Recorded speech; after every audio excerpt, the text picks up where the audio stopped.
country. It's an 80-degree Sunday afternoon from Thibodaux, and Didier Field is hosting Lamar and Nicholls for our rubber match in this three-game series. Colonels fell 16-9 on Friday. They came back and won 6-1 last night, with new Colonel men's basketball coach Austin Clonch throwing out the first pitch. A nice little strike right down the middle by the lefty. We're set for Colonel baseball on another flawless afternoon. And what a great opportunity for Jake Badavian and the Colonels to come up with a series victory against Lamar. We've gone back and forth in these first two games, from a one-sided, lopsided victory for Lamar in Game 1, a perfect pitching performance by Caden Hatcher, his first complete game at home in his Colonel career. Jake Badavian looking for a bounce-back start after a rough outing against Southeastern last week. We'll preview this afternoon's matchup between Lamar and Nicholls after this break on ESPN Radio New Orleans.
Jake Badavian is a 6-foot, 180-pound junior from Houston, Texas, and he is on the mound this afternoon for the Colonels.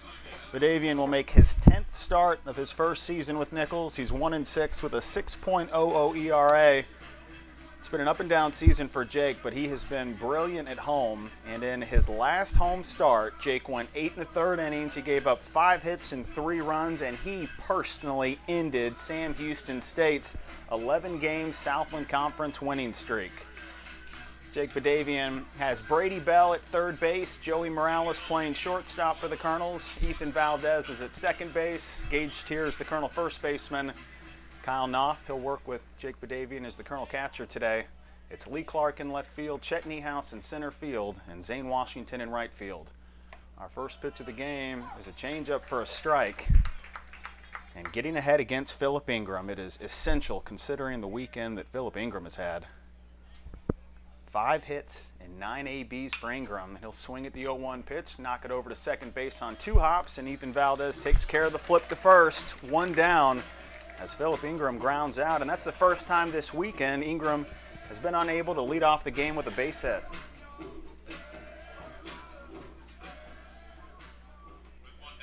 Lamar will stick with what has worked, and it has been almost 9 straight games where Will Davis has relied on some familiar faces 1 through 9. Phil Ingram, Cole Girard, and Robin Adamas, those are the first 3 batters that Jake Badavian will see today. And he gets a foul ball, 1-hopped and clearing the Lamar dugout on the first pitch to Cole Girard. Colonels are now 8-12 in the Southland Conference. Lamar is 9-14. Only one more full home weekend for the Colonels before they get set for the Southland Conference tournament. The 0-1 fastball misses down and in, and a 1-1 count between Badavian and Cole Girard. Colonels are in their home red jerseys, Nicholls in white across the front of the bright red jerseys, white pants, the red knee-high socks, and the camo caps. Second straight day. Colonels have busted out their military look as they try to finish this weekend on a high note. Lamar has their road gray uniforms, gray jerseys, gray pants, the red knee-high socks. Lamar in red across the front of the jerseys. Both teams in desperate need of a series victory. Colonels have dropped back-to-back series. They've lost 3 in a row if you look at the Sam Houston State weekend, where Nicholls won on Sunday after losing on Friday and Saturday.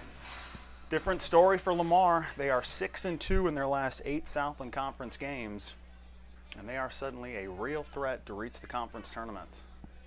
No score in the first, 1 down and a 1-1 count between Gerard and Jake Badavian. Badavian watches the 1-1 pitch get lofted foul down the right field line, and a quick 2-strike count between Jake Badavian and Cole Gerard. Lamar will have a bye from the Southland Conference next weekend. They play Rice, and then they play TCU.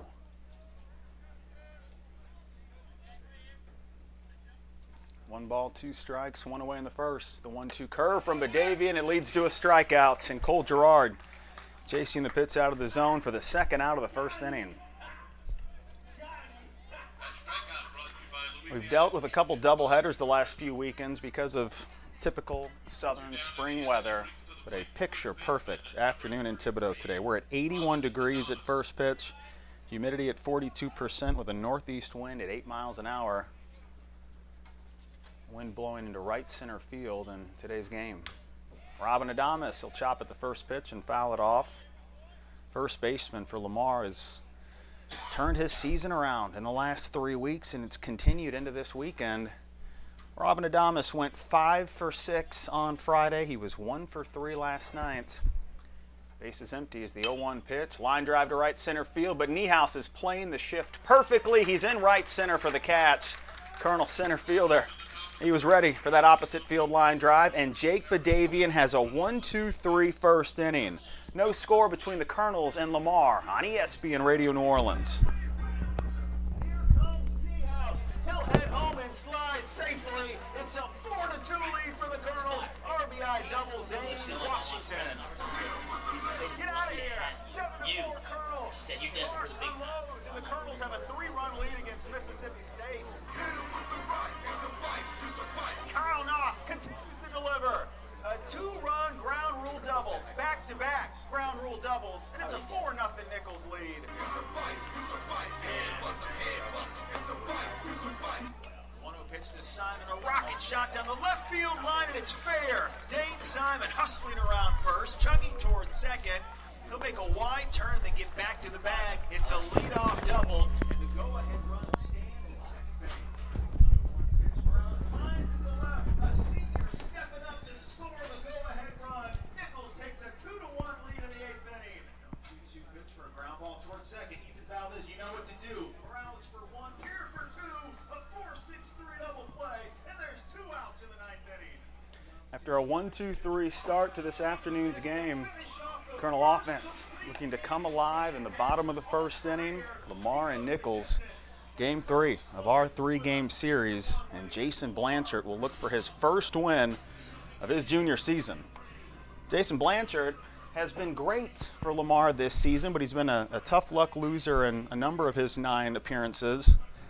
9 games, 9 starts. He's 0-4 with a 3.07 ERA. Only 39 hits allowed in 41 innings. Blanchard has 33 strikeouts in those 41 innings, and he has been dealing in 3 straight starts. He ended up getting a 2-0 loss against New Orleans, and he went 8 innings, allowing 4 hits. He didn't allow a run. It was a no decision for Blanchard, but Lamar lost the game 2-0. Jason has been averaging 96 pitches the last 3 games.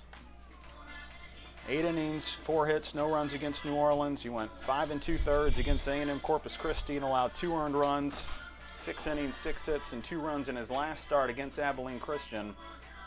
He's a 5'11", 160-pound junior who was at McClellan Junior College the last couple of seasons. Ethan Valdez, he'll lead off for the Colonels, and he will take a fastball down and in for ball 1. Valdez is batting .302. 3rd in the conference in runs scored. He's up to 38 this season. No home runs, 19 RBIs. A 1-0 pitch from Blanchard. It's popped foul behind home plate. 1-1 count, the leadoff man. Back-to-back Saturday and Sunday starts for Lamar, where lefties will try to beat this Colonel lineup. Noah Sills, a Southland Conference career high in innings pitched yesterday, but he finished with a no decision. Valdez tries to bunt the 1-1 fastball, but he sends it foul at the third base line, and a 1-2 count between Jason Blanchard and Ethan Valdez. Scouting report on Jason Blanchard. His fastball is in the upper 80s, 86 to 90 miles per hour. He's got a curve, a slider, and a changeup. 4-pitch mix and a 1-2 count for Blanchard against Valdez. No score in the first inning. Colonel leadoff man will stand in and see a curve that misses off the corner for ball 2. Lefties are hitting .216 against Blanchard. Righties are batting .275. 2-2 count to Ethan Valdez with Blanchard winding, pitching, and getting a line drive to second. Gerard on the edge of the outfield turf. He throws to first for the opening out of the game.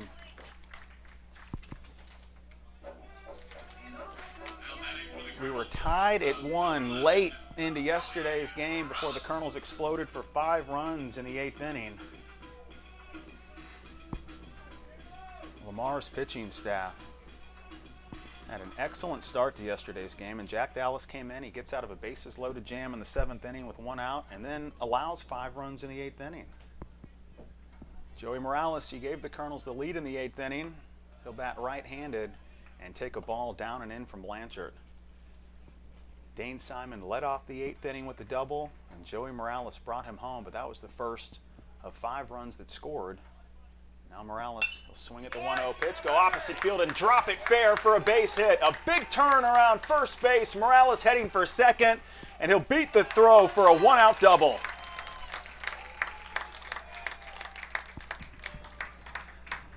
Something about these seniors late in the season, and they're turning it up a notch. Joey Morales now has 5 doubles in the last 3 weeks. He had 2 going into the series in San Antonio against Incarnate Word.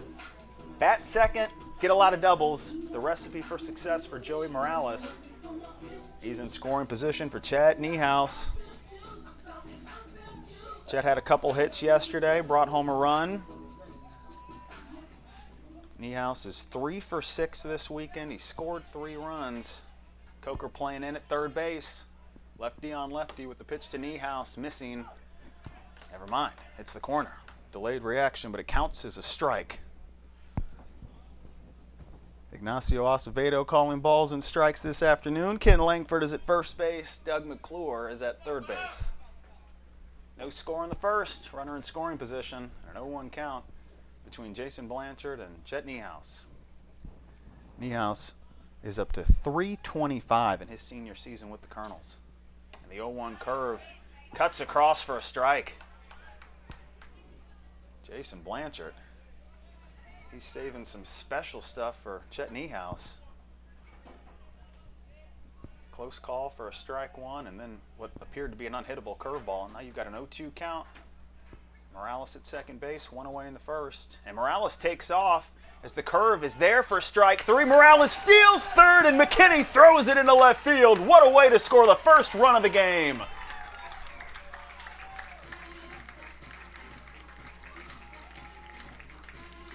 Stolen base and an error. Joey Morales putting the pressure on and single-handedly scoring the first run of the game.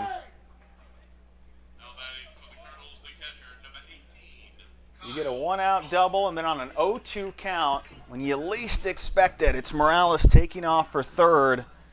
Joey now has 5 stolen bases on the year, and he goes second to home to make it 1-0 Nicholls.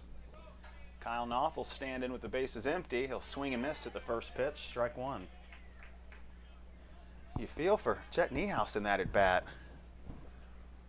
3 pitches, and didn't appear as if any of them had high odds that Nicholls would make contact with. The 0-1 curve is across for strike 2, and Jason Blanchard, 5 straight pitches, and they've all looked unhittable. Colonels are lucky to have a run right now, and Kyle Noth hoping that he gets a break with no balls, 2 strikes, and 2 away. Blanchard sets, winds, and pitches, and the curve is grounded towards short. A deep backhand, and it's off the glove and rolling into left field for the second error of the inning. Philip Ingram would have been a tough play even if he picked it cleanly. Instead, it's Kyle Noth reaching with 2 outs. And the Colonels will get their number 5 hitter to the plate. Here comes Lee Clark.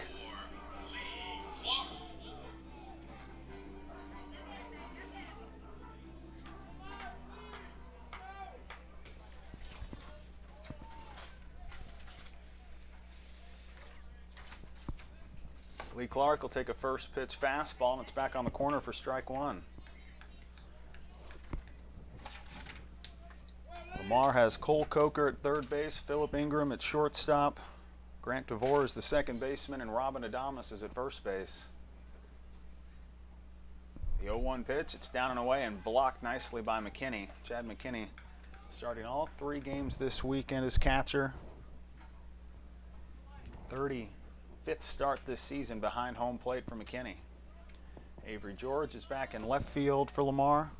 Cole Girard in center field, Cole Sechrist in right field. The 1-1 pitch, it's taken down and away for ball 2. Colonel lefties finding some new life late in this first inning.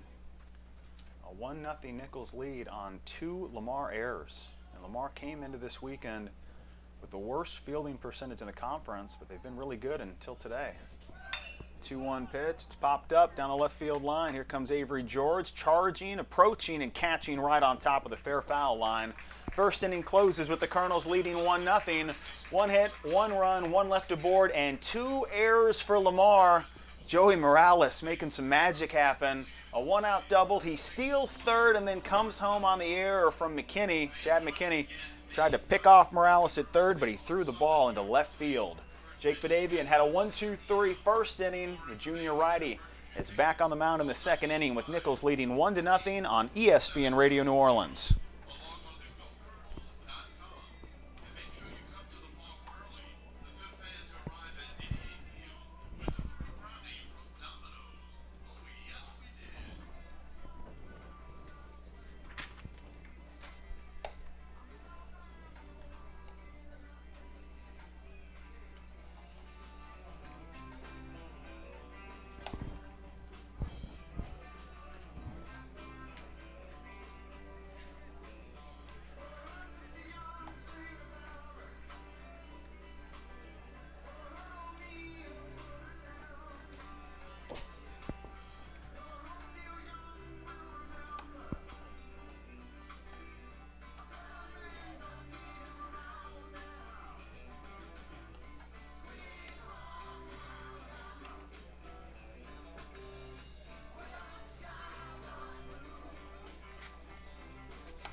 Jake Badavian needed 8 pitches to get through the first inning.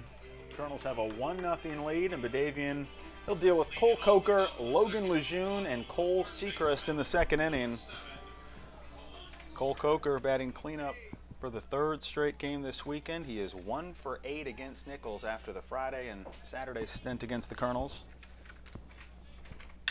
First pitch of the second inning, laced to short, backhanded by Morales, and a low throw that's snagged for the out by Gage Tier. And it is good to have Gage Tier back at first base.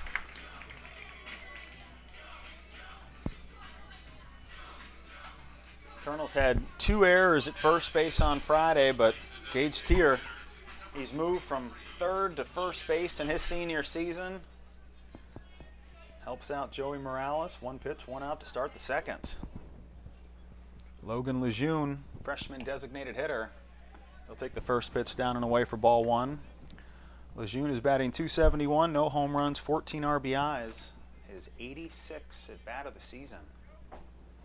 The 1-0 pitch, it's on the corner for strike 1. Lejeune is one of 3 Lamar Cardinals that is yet to reach that 100 at bat mark. This is the 4-week anniversary for Lejeune as a starter with Lamar.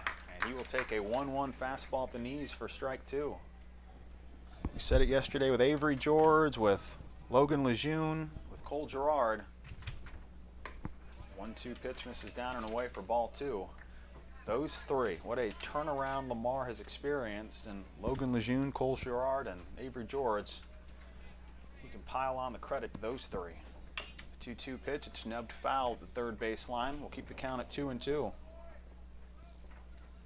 Logan Lejeune was batting 167 at the end of March. He came into the series 16 for 50 since April 1st with 10 RBIs in his last 13 games, and he wasn't playing at all to start the season.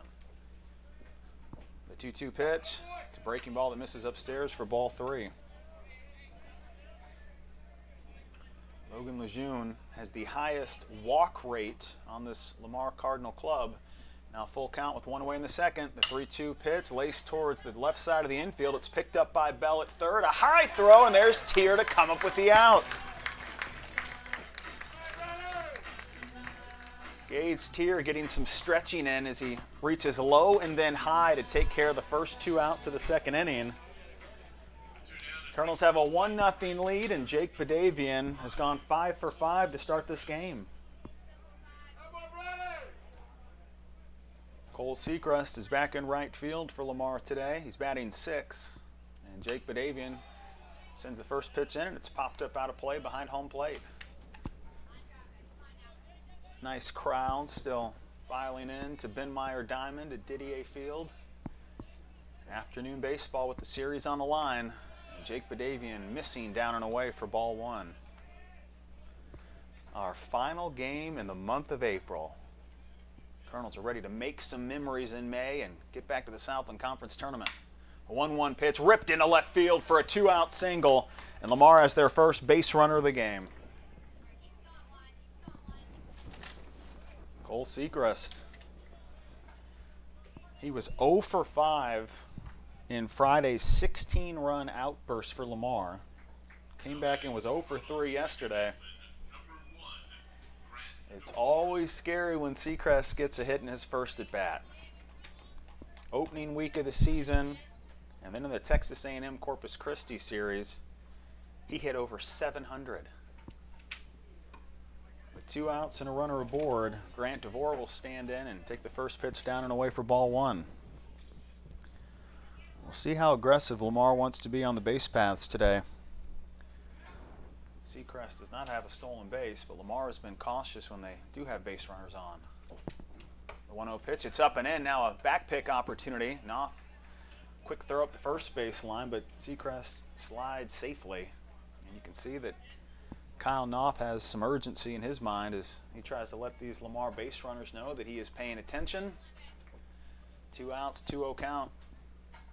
Badavian sets and pitches, and his fastball lives on the corner for strike 1. Sunday starter, a role that Jake Badavian has embraced.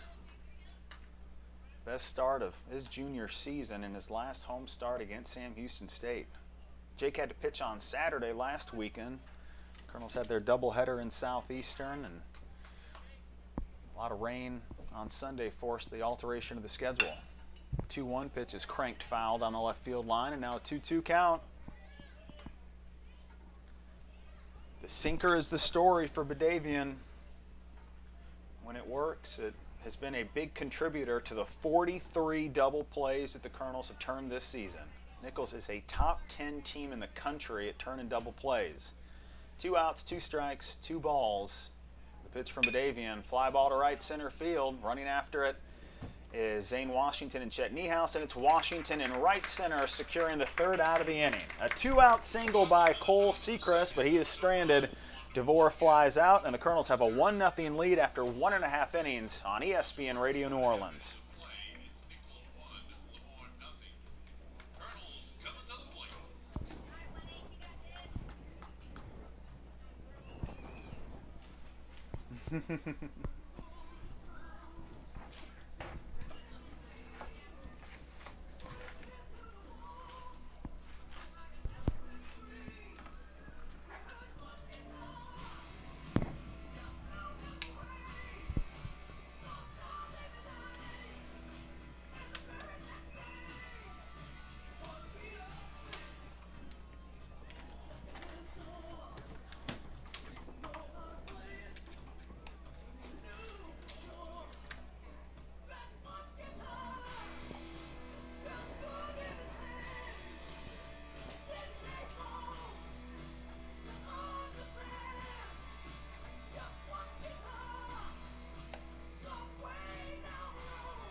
Nicholls had to wait until the 8th inning last night to have their first lead of the weekend.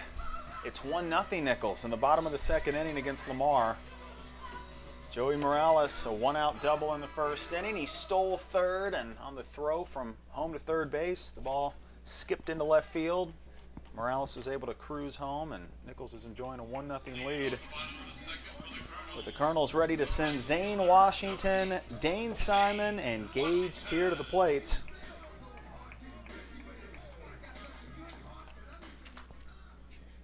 Zane Washington will get a chance to bat from the right side of the batter's box against the lefty Jason Blanchard. Colonel switch hitter, he shows bunt, he blitzes it up the third baseline. It's picked up by Coker, he throws on the run, and out number 1 is in the books for the Cardinals. Great play by Coker, who was surprised a couple of times on bunts yesterday. Now batting for the Colonels, the designated hitter, number 27, Dane Simon. Dane Simon was certainly the story yesterday. He reached in his last 3 plate appearances. He went walk, single, double. The 8th inning double. Set up the game-winning run. He scored it. 1 out, bases empty, and Dane Simon will watch a slider miss down and in for ball 1. Dane has his average up to .212 in his freshman season with the Colonels. 1 home run, 13 RBIs. 39 games, 31 starts. The 1-0 pitch, and it's roped foul down the left field line. Dane Simon, quick hands, turning on the inside fastball. Be careful if you're a left-handed pitcher against Simon. Both of his hits yesterday, they came on down and in fastballs, and he pulled them up that third base line. The 1-1 pitch to Simon, inner half for strike 2. Blanchard continues to show a nice mix of pitches through the first 2 innings. 2 big errors in the 1st inning on Lamar, setting up the only run of the game for the Colonels. Time called by Simon, and he'll step out of the batter's box. Enjoyed having Dane join us in our post-game press box conversation last night. Freshman, playing and speaking with confidence. But Blanchard turns to the inner half fastball, and he catches Simon looking, a 2-strike strikeout. Dane Simon retired for the 2nd out in the 2nd inning. A couple strikeouts to start today's game for Jason Blanchard. Now the bases are empty for Gage Tier.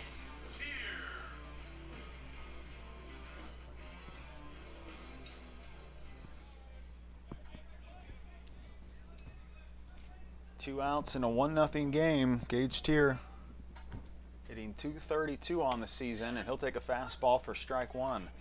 Gage had one of the more important bats in last night's win. His AB, with Dane Simon on second base and no outs in the 8th inning, took a tough pitch, grounded it to second, it advanced Simon to third. But Gage will take an 0-1 slider, and it lands in there for strike 2. Quick work to start the 2nd inning for Jason Blanchard. No balls, 2 strikes, 2 outs. Colonels lead at 1-0. Blanchard gets the sign from Chad McKinney. He winds and fires and gets a pop-up out of play down the first baseline.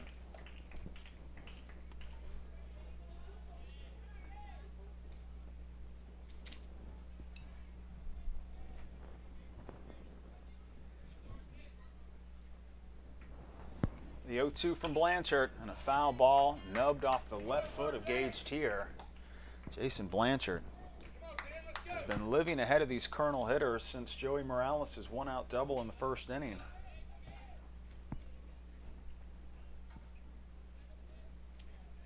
Already 2 strikeouts in the 1st inning and 2/3 for Blanchard. He's got an 0-2 count with 2 away in the 2nd, and a breaking ball that strikes out Gage Tier.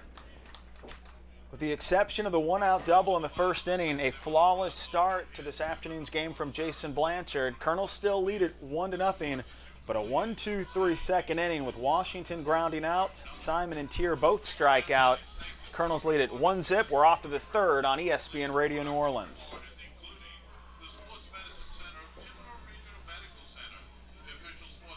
Mm-mm.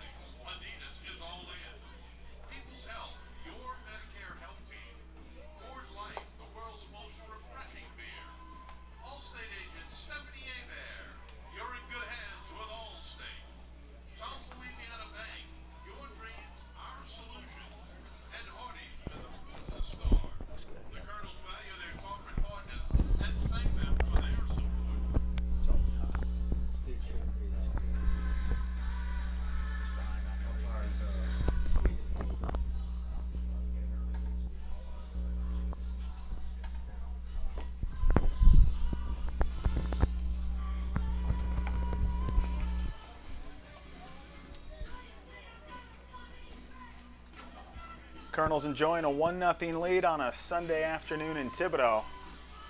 We're in the top of the third, and Avery George will lead off for Lamar. A lot of energy in the ballpark today. I'm not sure what it's all about. Certainly an important game. A rubber match between Lamar and Nicholls. Summer afternoon in Thibodaux. Avery George swings at the first pitch. A high hop to second. Behind the bag, it's Morales fielding and throwing for the first out. Jake Badavian working quickly this afternoon, and he takes care of the first out of the third inning. I'm sure all of our fans are happy to be in attendance, to cheer Colonel Baseball on, to enjoy a perfect afternoon. But it also helps when the Nicholls marketing team decides to make today a $10 unlimited beer afternoon at the ballpark. Chad McKinney, he'll take the first pitch, and it's across for strike one. The tempo of Jake Badavian, it's exceptional to start today's game. One out in the third, and an 0-1 slider that misses down and away for ball one. Everybody is strolling into the stands with a couple cups in each hand. And we'll see how the balance looks in the seventh inning. A 1-1 pitch to McKinney, turns on it, deep drive to left field. Lee Clark watches it knock off the wall. Extra bases for McKinney, and he continues to torment the Colonels. A one-out double by the number 9 hitter. Chad McKinney creeping closer and closer to getting that batting average back above 200. 3 hits on Friday night. He was hitless yesterday. Chad McKinney, double number 4 in his senior season with Lamar. Picked up a triple on Friday. Now he'll add a double to his repertoire. Second hit of the day for Lamar, and they've got a runner in scoring position for Philip Ingram. Jake Badavian did the unthinkable in the first inning. He was able to get Philip Ingram out. Ingram led off Friday and Saturday's games with hits. He's hitting .500 this weekend against the Colonels, but he'll take a slider for strike one. Jake Badavian just tucking these pitches in against lefties. No balls, 1 strike, 1 out in the third. Colonels have a 1-0 lead. Badavian looked to second. Now he sets and pitches and gets a pop fly out of play for strike 2.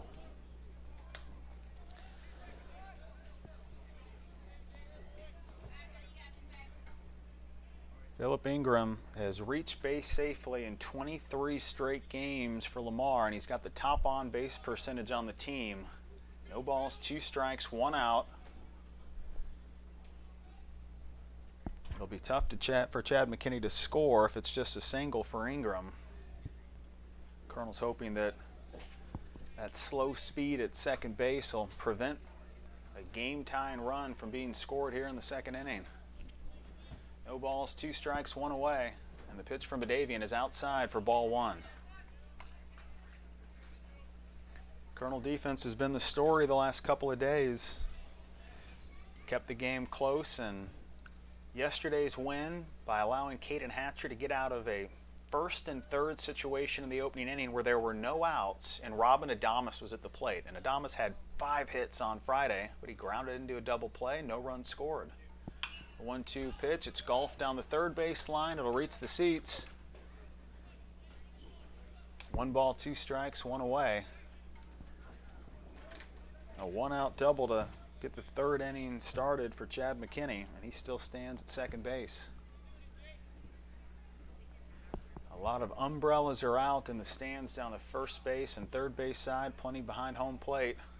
Our warmest game of the season, and it's nice that we were able to skip through March and April with 60 and 70 degree days waiting Colonel baseball fans. Jason McDonald, the most resourceful Colonel coach. He's out there for some mound work.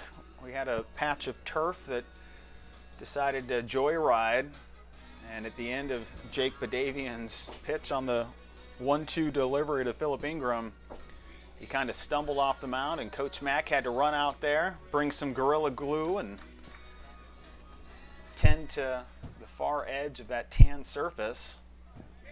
Maintenance man, bullpen coach, do a little bit of everything for Coach Mack. He'll take care of the surface, and we will play on. We had the sprinklers decide to make an appearance in yesterday's game in the 7th inning, so who knows? You got to be on your game during your second-to-last home series for the Colonels. It was a warm one yesterday. We just wanted to cool off the players. Just wanted to make sure the outfielders were good to go for the final few innings. Sprinklers, not a problem to start today's game. And Jake Badavian ready for the 1-2 pitch to Ingram. It's a slider, and it's fouled on the first base line. Confidence growing for Jake Badavian against these lefties. We saw a lot of sinkers down and away throughout February and the month of March from Jake Badavian.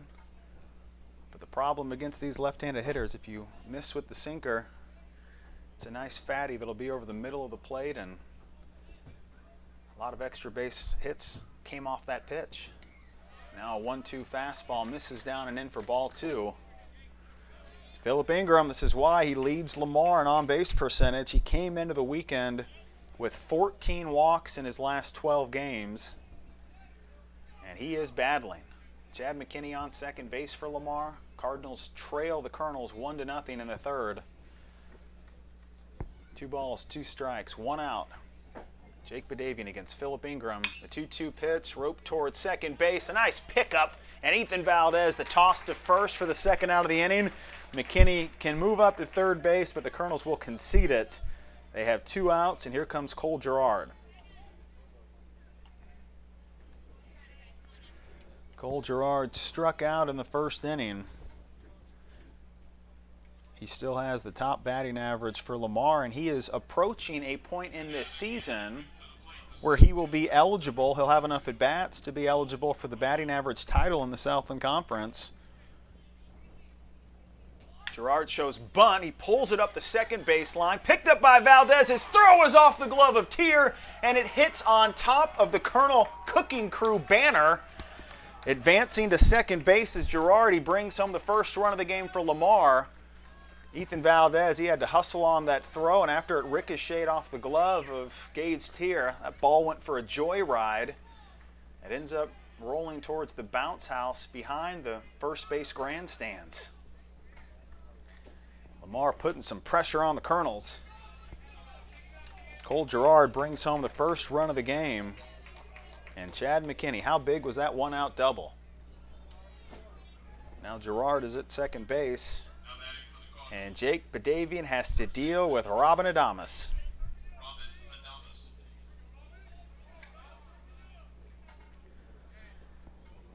It's a single and an error that brings home the first run of the game.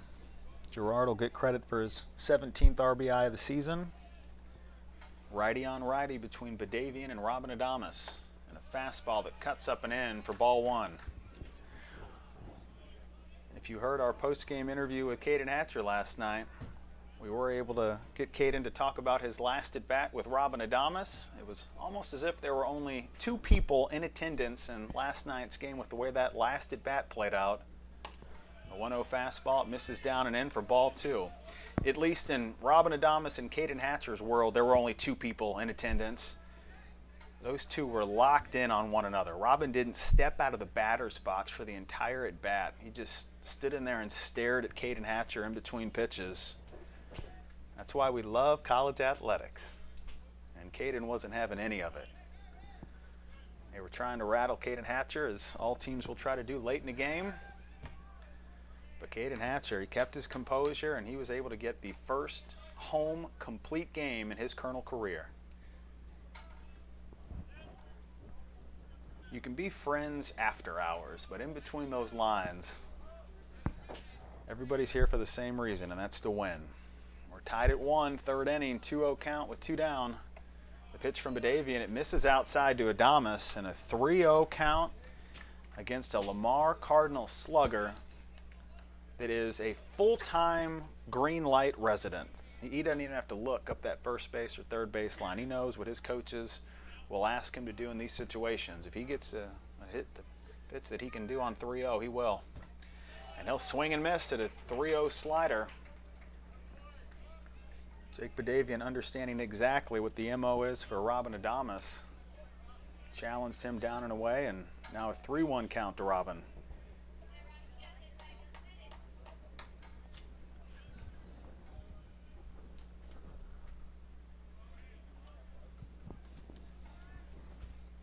Jake Badavian's 3-1 pitch, line towards center field, positioned perfectly is Nicholls, and he's there for the 3rd out of the inning. Lamar scores a run. They also force an error on the Colonels. We're tied up at 1. 1 hit, 1 run, 1 left aboard, 1 error on Nicholls. Colonels will head to the plate in the bottom of the 3rd inning on ESPN Radio New Orleans.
We're tied at 1 in the bottom of the 3rd inning on ESPN Radio New Orleans.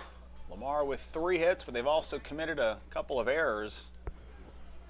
Colonels will come to the plate looking to tack on a couple more runs. It's Brady Bell, Ethan Valdez, and Joey Morales. Brady Bell was swinging away in the batting cages this morning, and you just watch that sweet swing from number 12 and imagine what the baseball looks like these days. Brady Bell hitting .326, and he'll take the first pitch for ball 1. Brady grew up on the Florida Gulf Coast, and I asked him, coconut? I mean, what does the ball look like these days? He'll hammer it over to second base, but on 3 hops, it's picked up, thrown to Adames, who has to make the tag on the side of Brady Bell for the 1st out of the 3rd inning. DeVore made it interesting, but Robin Adames picked up his second baseman's back, 1 away on a tough ground out to second. Coming to the plate for the Colonels, the second baseman, number 3, Ethan Valdez. Ethan Valdez opened the game with a ground out to second base. Valdez scored a run in the explosive 8th inning last night. Ethan has gone from batting 9th in his sophomore season to anchoring this offense almost all of the 2018 season. And he'll take a ball down and away from Jason Blanchard.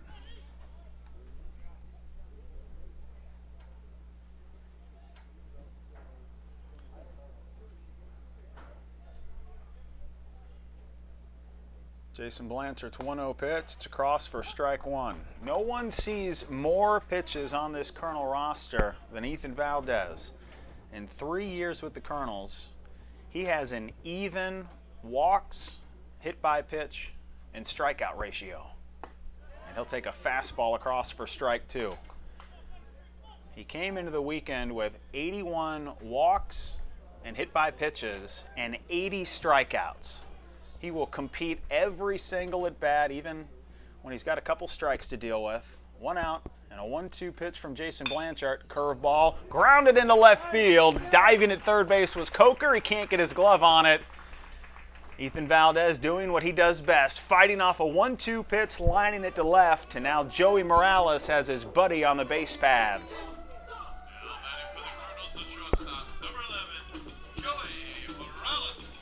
There will be some separation anxiety next year when Joey Morales and Ethan Valdez are not on the roster together, and we have to figure out a way to get Joey Morales back to Thibodaux, or maybe bring Joey on the road even after he graduates from Nicholls. The Morales and Valdez family, they know how tight these two are. And there's a reason why Ethan Valdez and Joey Morales have been booked to top this Colonel order in the 2018 season. When one has a big game, so does the other. We're tied at one out in the third. The pitch to Morales. He turns on it, a deep drive to left field. Avery George reaches up and watches it bang off the wall. Morales will bring home Valdez. He's sprinting around third and scores standing up. The second double in 2 at-bats for Morales makes it 2-1 Nicholls.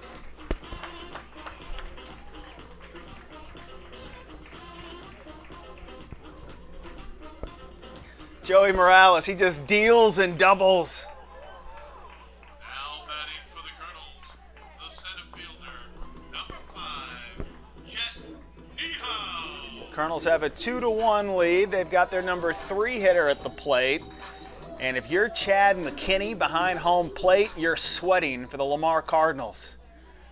Last time Morales was at second base, he stole third. Nobody expected it, and McKinney's throw, it landed in left field and allowed Morales to score. With 1 out, pitch to Nicholls, line right back up the middle. It's backhanded by DeVore on the edge of the outfield grass. He won't have a play at first or third. Infield single for Chet Nicholls. Colonels have runners on the corners for Kyle Noth.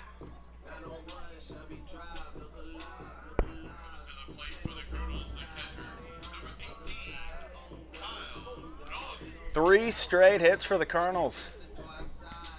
And they're doing it against a left-handed starter that is starting to peak in his first season with Lamar. Last 3 starts for Blanchard, he had really turned the corner. He had 1 up-and-down start against Texas A&M Corpus Christi, but only 4 earned runs allowed in the last 19 2/3 innings for Blanchard coming into today's start. Against Kyle Noth, they'll snap a slider across for strike 1. Colonels have already brought home 1 run in the inning. Joey Morales just missing his 2nd home run of the year, but he's happy to have his 23rd RBI. Morales looking to come home for the 2nd time in 3 innings. He stands at third base. The 0-1 pitch to Noth. It's down and away for a ball. It gets past McKinney. Here comes Morales, and he'll score. Aggressive base running, the name of the game for Joey Morales today.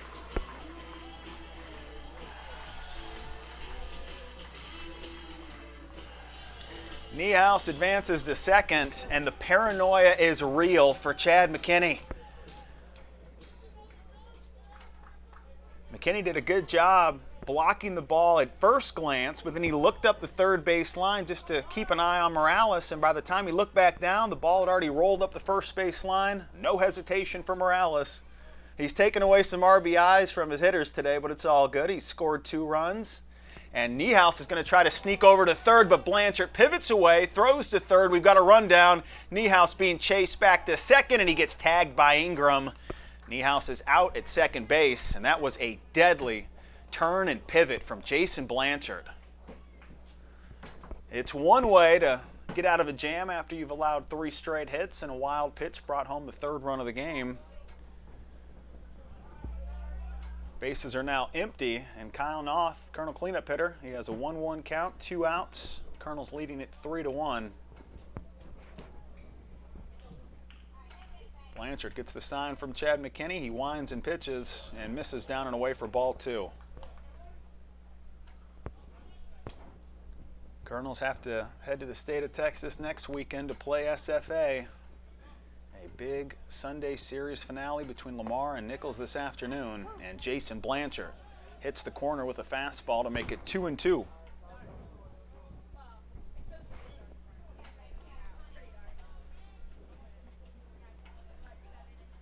Two balls, 2 strikes, 2 outs in the 3rd. Kyle Noth watches a slider miss down and away, and now a full count to the Colonel cleanup man.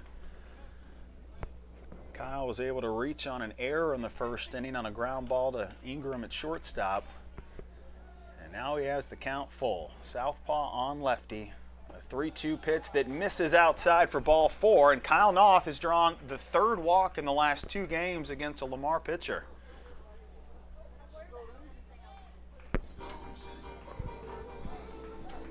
Even when Kyle was going through a Southland slump, Coach Thibodeau did not want to pull him from the 4th spot because of how complete his at-bats were. And that's a compliment to Kyle, that you can go through an extended slump but still see 4 or 5 pitches in every plate appearance, draw a lot of walks.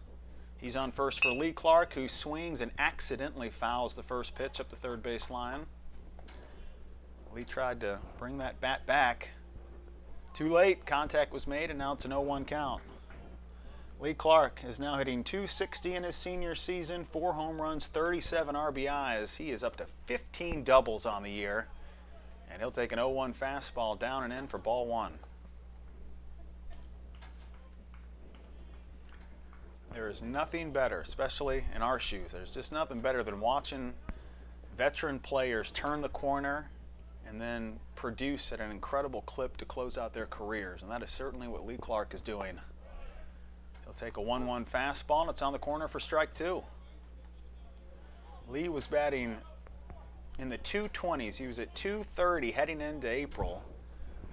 And after batting almost 300 this month and now putting together a top 5 season in RBIs. A 1-2 curve that Lee Clark ropes into right for a 2-strike, 2-out base hit. And the Colonels will keep hitting in the 3rd. They've got runners on 1st and 2nd for Zane Washington.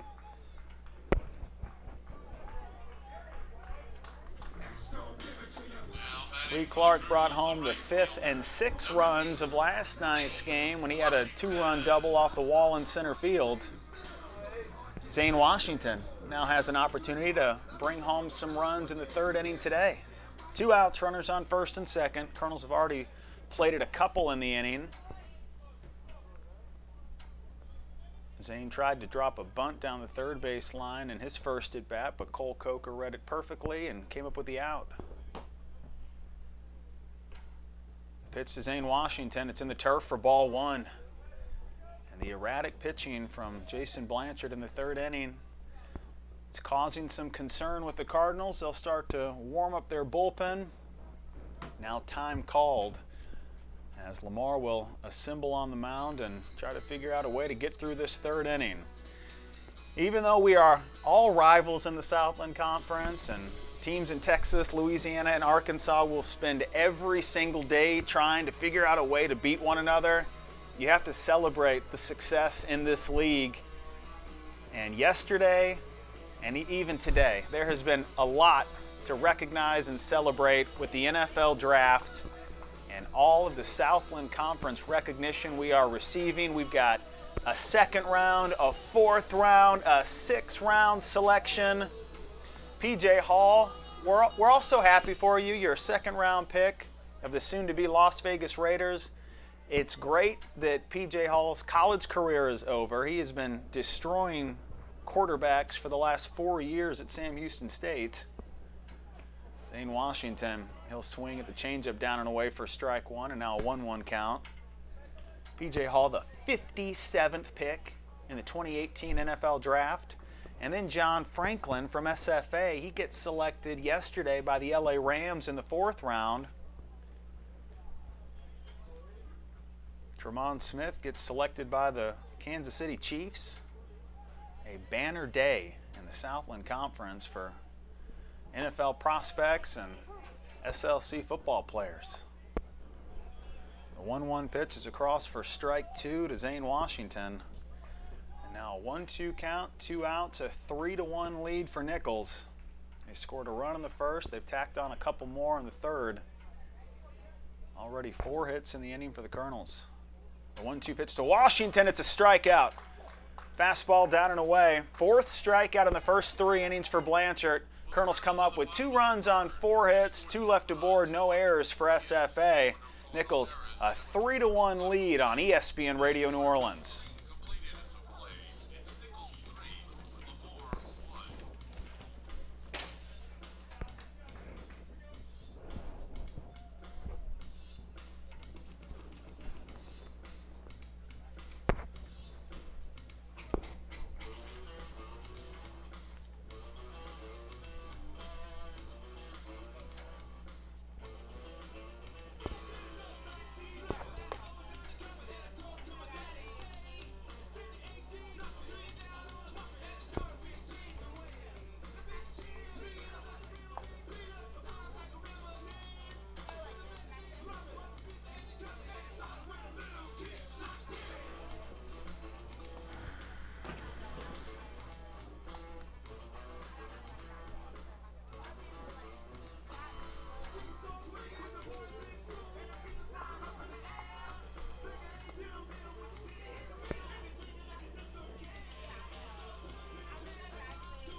Jake Badavian has needed 41 pitches to get through the first 3 innings. Great start for the junior righty, and his Colonels have a 3-1 lead following a 4-hit, 2-run third inning for Nicholls.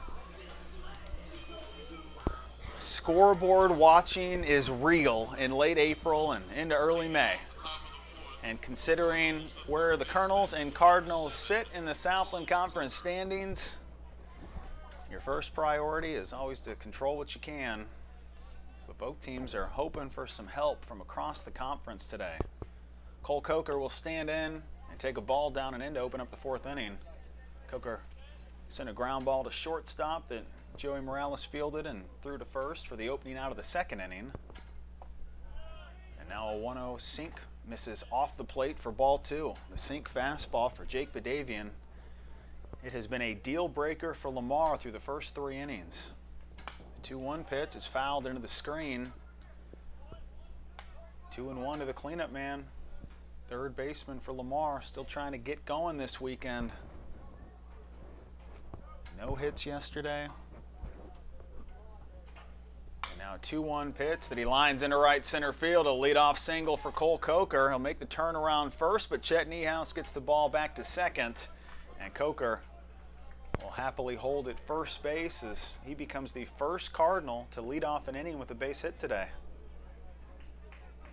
Now batting for the Cardinals, the designated hitter, number 43, Logan Lejeune. Logan Lejeune will stand in. He grounded to third base for the 2nd out of the 2nd inning. And Logan Lejeune embodying the present mindset that athletes coast to coast have. The era of specialized sports is over. You better grow up playing a multitude of sports. Lejeune will take a pitch for strike 1. Logan played 4 years of high school football at the varsity level. He didn't play high school baseball until his sophomore season. He started at the JV rinks in baseball before moving and putting himself into a real volatile position at a higher level, and he is swinging a hot bat this weekend. Logan Lejeune, he'll line the 0-1 pitch right up the middle. Jake Badavian had to take cover, and Lejeune lands it in center field for back-to-back singles to start the 4th. 29 of the 32 first-round draft picks in the NFL draft were 2-sport athletes. 14 of the 29 were 3-sport athletes. Colonels are running into a little bit of trouble here in the 4th. Coker's now on second, Lejeune on first. A 3-1 Nicholls lead.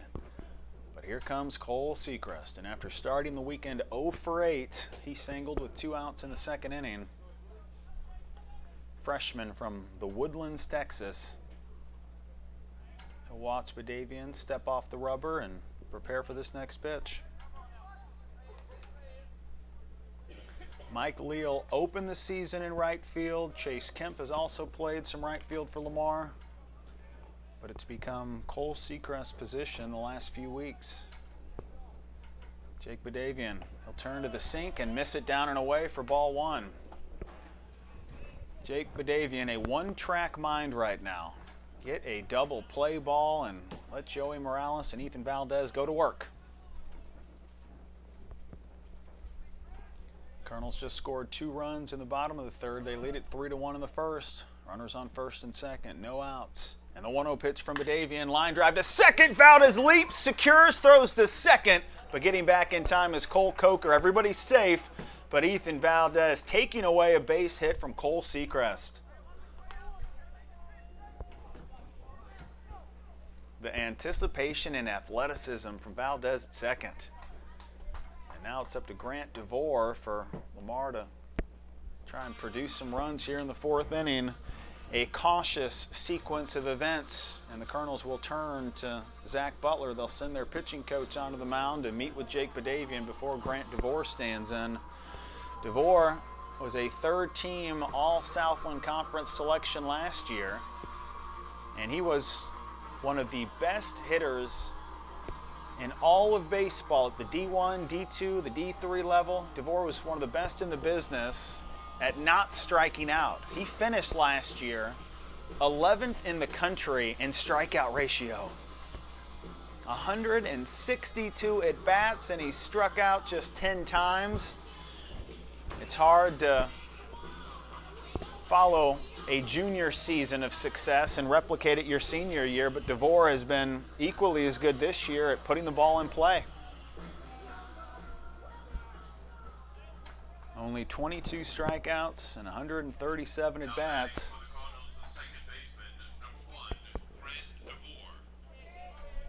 DeVore popped up to Zane Washington in right field in his first at-bat. He's got Cole Coker in scoring position at second base. Logan Lejeune is at first. One out in the pitch from Jake Badavian. It misses down and away for ball one. The first inning double play that Caden Hatcher was able to come up with yesterday, and then the ninth inning double play, it saved the Colonels' day. Two of the most important double plays that you could ask for in the first and ninth inning, with Lamar threatening in both instances. The 1-0 fastball from Badavian, it misses down and in, and a 2-0 count to Grant DeVore. One of the toughest hitters in the game to strike out, and you give him a couple freebies to start the at-bat.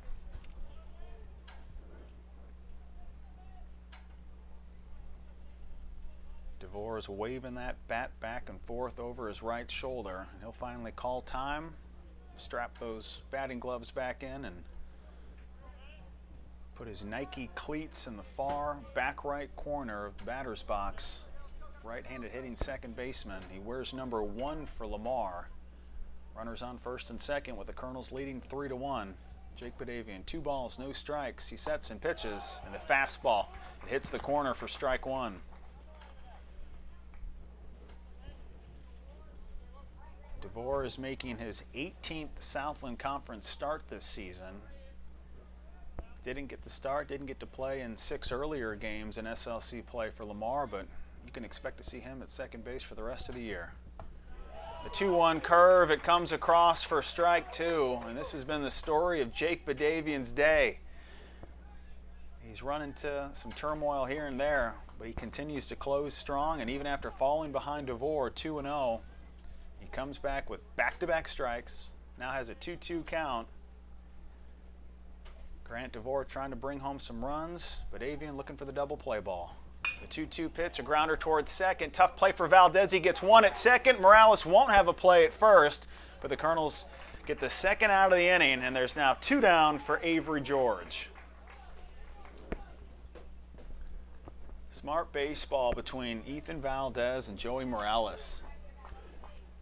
Take the out at second, but fake the throw to first and hope that maybe Cole Coker is a little cocky at third and is straight away from the bag.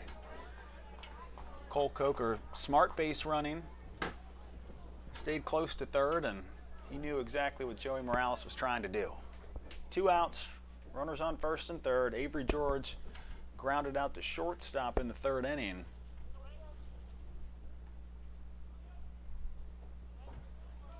Cole Coker, Chase Wetzel, they started the season in left field. Avery George, his 11th start in left field for Lamar, and as we have said all weekend, the winning ways of Lamar, a lot of it is tied to the insertion of Avery George in the starting lineup.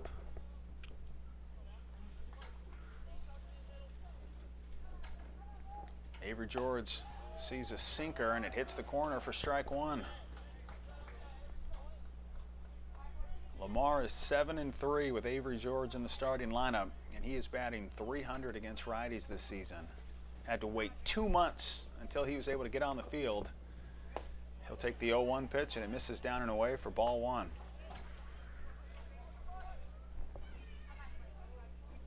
Baseball will always be the most superstitious sport, and if you've got a guy like Avery George that has been a part of so many wins the last couple weeks, you got to roll with him. The 1-1 pitch to George, it misses down and away for ball 2, and after getting a leadoff single from Cole Coker and a follow-up single from Logan Lejeune, Lamar in desperate need of a base hit if they're to score a run in the 4th inning. Colonels have a 3-1 lead. There's 2 outs and a 2-1 count with runners on the corners to the number 8 hitter. Pitch to Avery George. It's taken on the inner half of the plate for a strike. 41 pitches, in the first 3 innings for Jake Badavian. 16 pitches so far in the fourth. 2-2 count, 2 away. Jake Badavian, he gets the sign from Kyle Noth. He kicks, pitches, and gets a ground ball towards second. Valdez charges gloves and tosses to Morales. The inning is over. It's Morales and Valdez teaming up at second base for the 4-6 putout to close up a spectacular 4th inning for Jake Badavian. He runs into a little bit of a jam to open the inning. He gives up those back-to-back singles, but he gets Cole Seacrest to line out to second, Grant DeVore to ground out to second, and now it's Avery George following the same script, a ground ball to second base as the Colonels take a 3-1 lead into the bottom of the 4th inning on ESPN Radio New Orleans.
A trip through the 7, 8, and 9 hitters for Nicholls in the bottom of the 4th inning.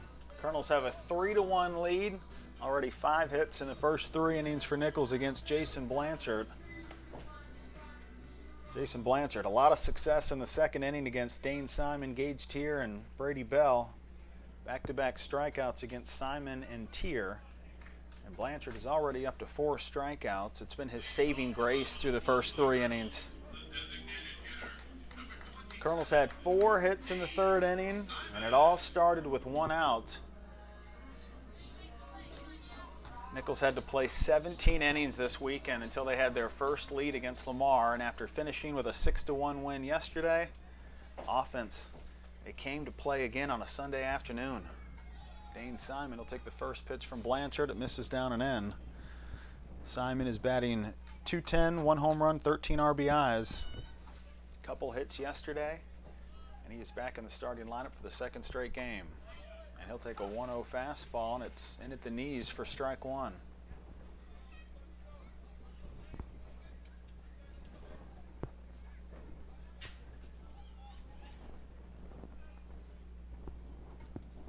The 1-1 pitch, a strike down and away with Simon reaching and coming up empty. Jason Blanchard pitching angry, and a lot of this started when Will Davis had to warm up a couple of arms down the right field line in the bullpen area. Jason Blanchard, he does not want to leave this game early. A 1-2 pitch to Simon. It's lined towards right center field for a leadoff single. 3rd hit in the last 5 at-bats for Dane Simon. And a big spark to start the 4th provided by the freshman from Destrehan. Now batting for the Colonels, the first baseman, number 10, Gage Tier. Gage Tier struck out in the 2nd inning, but we have seen Gage become quite adept at bunting over base runners with less than 2 outs. Gage was able to put Dane at 3rd base in yesterday's game, and that ended up being the go-ahead run. And we've got a hit and run on the first pitch. Tier bounces it to short. It's an accidental sacrifice. The throw from short to first will take care of Tier, but Simon is safe at 2nd base.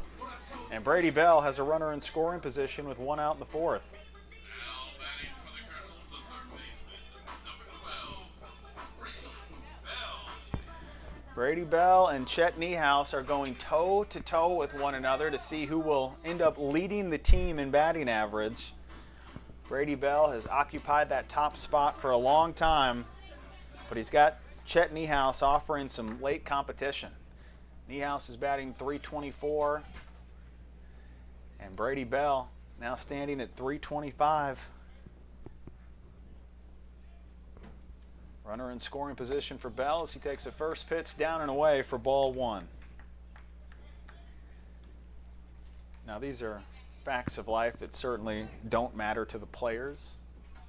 I haven't heard Chet Nicholls or Brady Bell mention once what their average is this season, but it's fun for us to keep a close eye on it. The 1-0 pitch to Bell, lofted towards left field. Avery George has plenty of room, and he's there for the second out of the inning. Dane Simon, he stays stuck on second base, and there's 2 down for Ethan Valdez.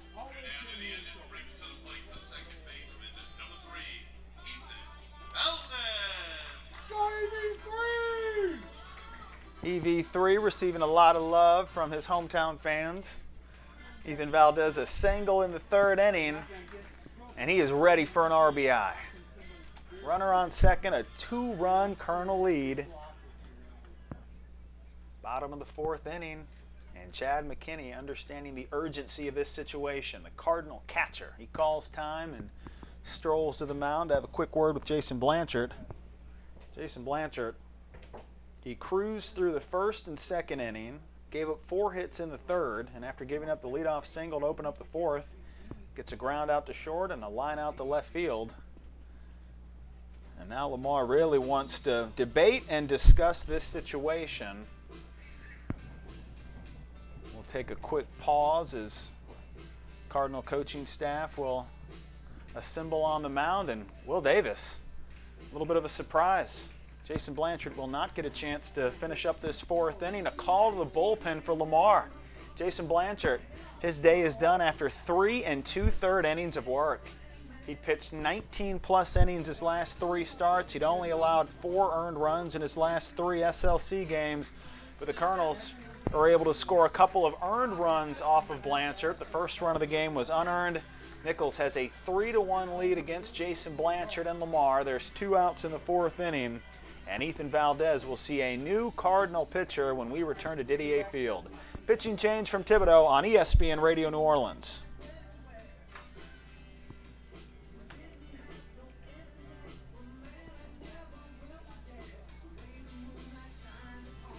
Now pitching for the Cardinals, number 8, Ryan Erickson.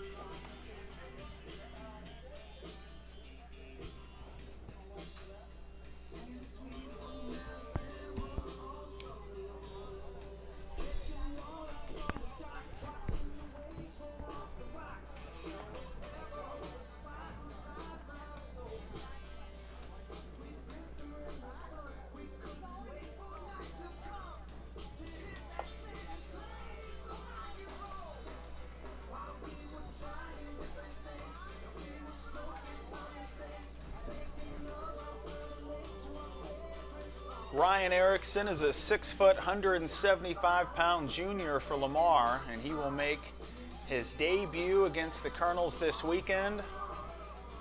It's a 3-1 lead for Nicholls. We're in the middle of the 4th inning. There's 2 outs, and the Colonels have a runner on second base.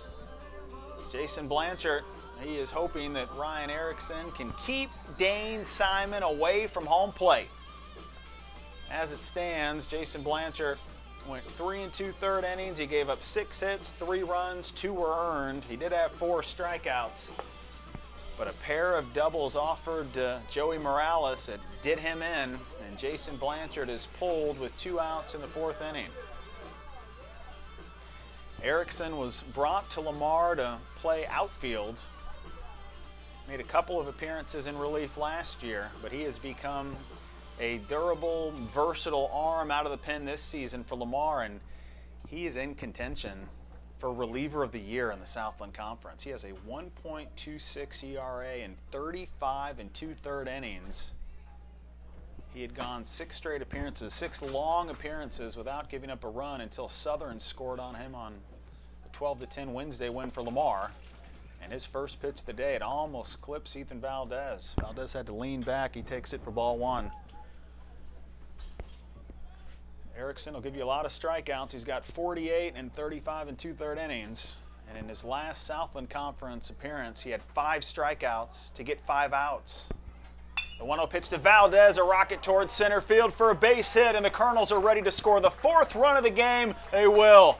Dane Simon scores on the Ethan Valdez single. It's 4-1 Nicholls.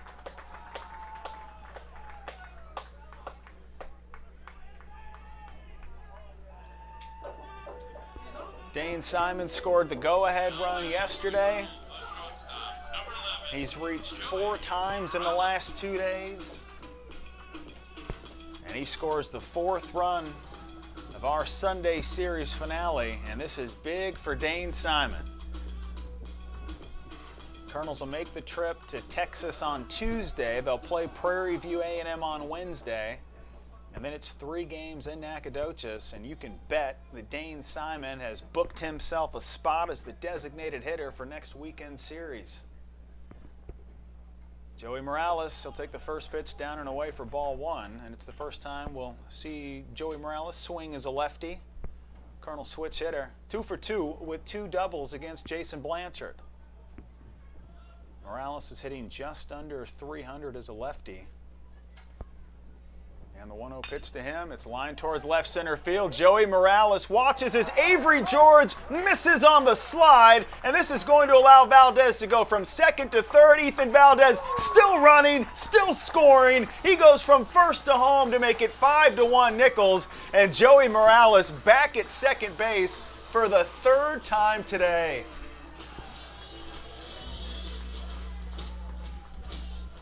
Joey Morales, a man on a mission. 3 at-bats, and they have all resulted in trips to second base. Colonels have a 5-1 lead. They scored 2 in the 3rd. They've scored 2 more in the 4th. And now they're putting up a big injection of life against one of the top relievers in the entire conference. It's one thing to do this against Jason Blanchard, but Ryan Erickson, a 1.26 ERA. Erickson now turns and puts the changeup on the corner to Chet Nicholls. Nicholls struck out in the 1st. He had a single in the 3rd inning. 0-1 count with the Colonels looking to tack on a couple more runs. Get that announcement, Tanner boys. 2 runs in the 3rd, 2 on the 4th, and a 4-run Colonel lead. Morales ready to come home. The 0-1 pitch on the corner for strike 2.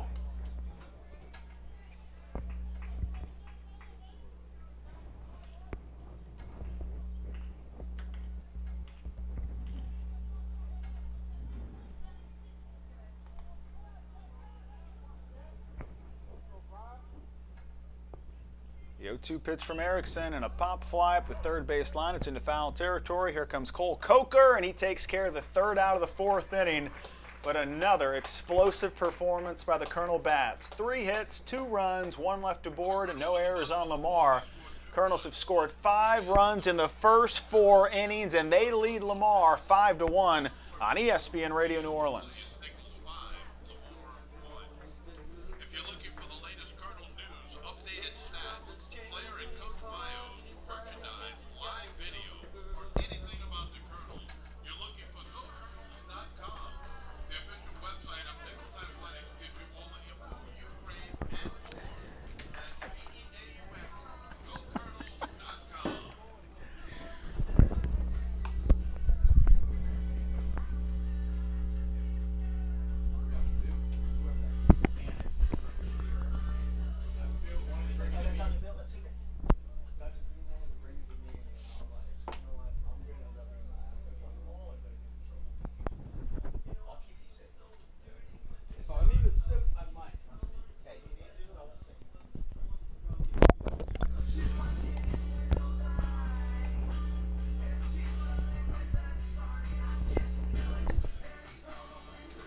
Jake Badavian now is enjoying the comforts of a 4-run lead as he stands back on the mound for the 5th inning.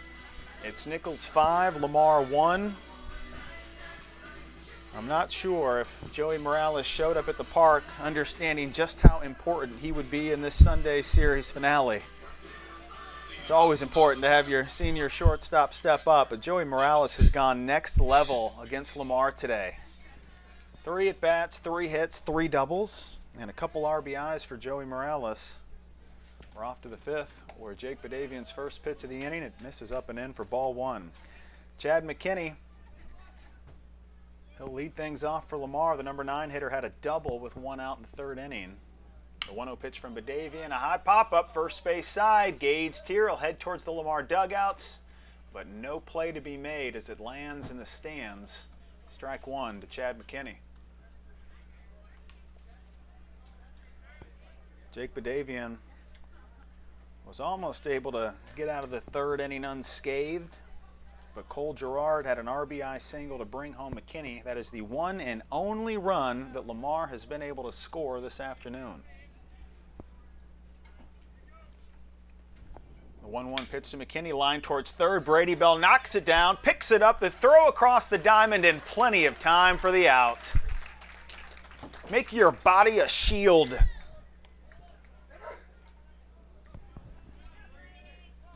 Chad McKinney, a hard hit ball, and Brady Bell knew it would be tough to put that glove on it right away, so put your abs on the line and take care of the ground out on your own.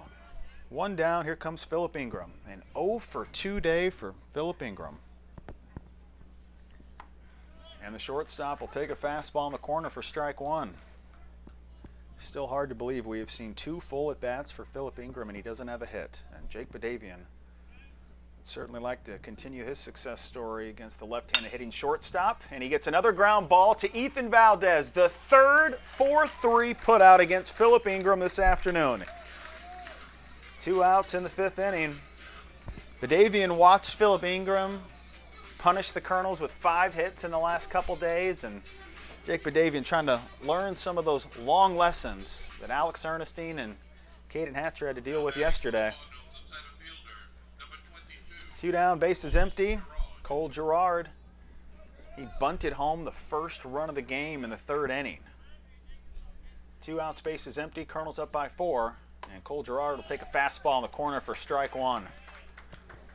This is how you pitch with a purpose. Jake Badavian wasting no time on the mound this afternoon. He has a 4-run lead. He's got 2 outs in the 5th. And an 0-1 pitch that Girard had no chance to hit. A swing and a miss to make it 0-2. Colonels are 14-9 at home this season. And they are trying to make the most of their second to last full home series before we hit the month of May. The 0-2 pitch, it gets away from Badavian, and Girard had to sidestep the ball to avoid being hit. 1 ball, 2 strikes. Morales playing deep at short. Valdez is on the edge of the outfield turf at second base. And the 1-2 pitch, it's grounded towards the right side of the infield. A great backhand by Tier's throw to first. It beats Girard just in time. Badavian covering the bag, and the purpose and the purposeful pitching of Jake Badavian, it continues through the 5th. You get the ground out, but a heads-up play by Badavian to cover quickly. A 1-2-3 5th inning, and it's the second 1-2-3 frame for Jake Badavian today. Colonels have a 5-1 lead after 5 innings at Ben Meyer Diamond. We'll head back to Didier Field after this break on ESPN Radio New Orleans.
Nicholls has a 5-1 lead in the 5th inning, and I want to thank the family of Rhett Tanner and Will Tanner, they just brought up a delicious feast to the press box. Rhett Tanner is a 2018 E.D. White graduate. Will Tanner, a graduate of Nicholls State University. And I'm sorry if you guys aren't part of the party down the right field line and you can't dine and deal with the deliciousness that was just brought up to the press box. There will be no sharing. No one come up here and try to get a little sample of the meal. It's not that good. Never mind. Don't come up here. I'm kidding. It's fantastic. But seriously, the second we talk about food in this press box, everybody shows up. I understand it. It's a beautiful day. We've got all-you-can-drink $10 beer at the ballpark, and the Colonels have a 4-run lead. The bounce house is out. It's 80 degrees on a Sunday afternoon. And here comes Kyle Noth for the Colonels. Leadoff man will stand in, and after falling behind 0-2, Kyle Noth will take a fastball down and in for ball 1. 4, 5, 6 hitters for the Colonels. Noth has reached in both plate appearances today. Error and a walk in his first 2 at-bats. Ryan Erickson trying to figure out a way to get through an inning without allowing a run. And his curve is on the corner for a called 3rd strike. A dominating start to the 5th inning from Erickson. He cashes out Kyle Noth, first out of the 5th. Now batting for the Colonels, the left fielder, number 4, Lee Clark. Lee Clark singled into right field in his last at-bat. He has one of the 8 hits that the Colonels have been able to come up with today. Nicholls has scored 2 runs in the last 2 innings. They scored 1 in the first to take their first early inning lead this entire weekend. Lee Clark will take a pitch outside, and it's 1-0 from Ryan Erickson. The 1-0 pitch, it's back on the corner, this time for a strike. 1-1 with 1 out in the 5th inning.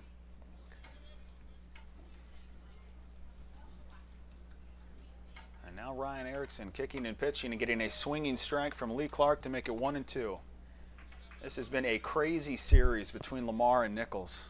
Lamar scored 12 runs with 2 outs in the 2nd inning in Game 1, and there was no doubt who was going to win that first game. And now Ryan Erickson puts a changeup in the turf to strike out Lee Clark. Lee tried to get his bat on the ball, but Ryan Erickson has put together back-to-back strikeouts to start the 5th inning. And after a forgettable 4th inning for Ryan Erickson and Lamar, it's amazing what can happen when you're able to start an inning of relief with no runners on the bases. Erickson had to deal with some inherited runners when he came in the 4th. Against Zane Washington, he'll put his fastball off the plate for ball 1. Zane Washington, a ground out to 3rd and a strikeout in his first 2 plate appearances, and they were both against Jason Blanchard. Against Ryan Erickson, Zane Washington turns on the 1-0 fastball, and he'll direct it into center field. A 2-out single for the freshman from Houma, Louisiana.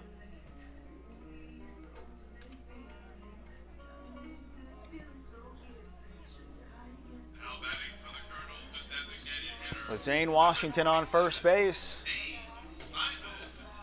the entire script that Ryan Erickson has been trying to follow, it changes.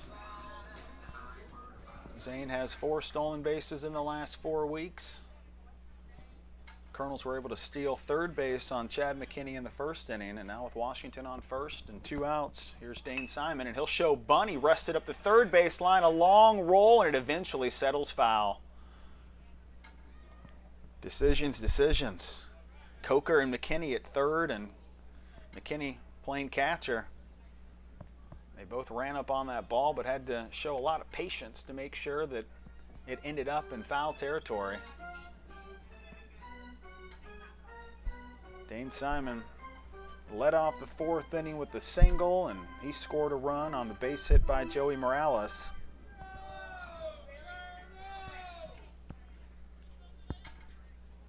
Shortest start for a Lamar pitcher this weekend. Only 3 2/3 innings of work for Jason Blanchard. With Ryan Erickson in the game, we may see him for the duration of today's game. There goes Washington with the 0-1 changeup down and outside for strike 2. Washington easily steals second base. A swing and a miss from Dane Simon. but it allows Zane Washington to steal the 5th base of the season. No, it does not. An obstruction call against Dane Simon. And Seth Thibodeau doesn't like it. The Colonel coach is out on the field to talk with Ignacio Acevedo. It looked like Dane Simon pulled that bat back in time and got out of the picture. But Zane Washington's stolen base, forget about it. It never happened. The inning ends on an interference call against Dane Simon. And Nicholls will not have a runner in scoring position with 2 outs for Dane Simon. The inning ends on a tough call against the Colonels. Only the 2nd time today Nicholls hasn't scored a run after scoring 1 in the 1st, 2 in the 3rd, and 2 in the 4th. An empty 5th inning, but the Colonels still have a 5-1 lead. And Jake Badavian is back on the mound for the top of the 6th on ESPN Radio New Orleans.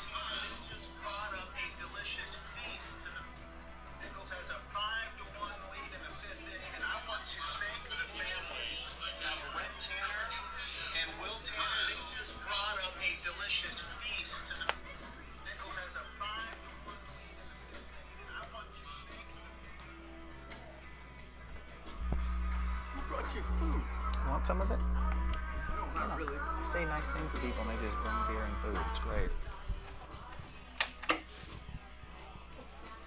Life's good. You're spoiled. No. We got it made. That's where we come up here. To here. I'm gonna take jail.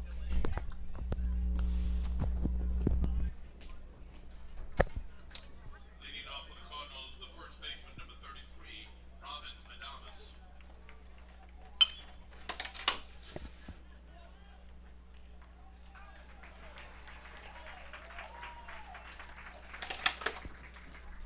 Jake Badavian still working with pitching precision. He opens up the 6th inning, 1 pitch, 1 out.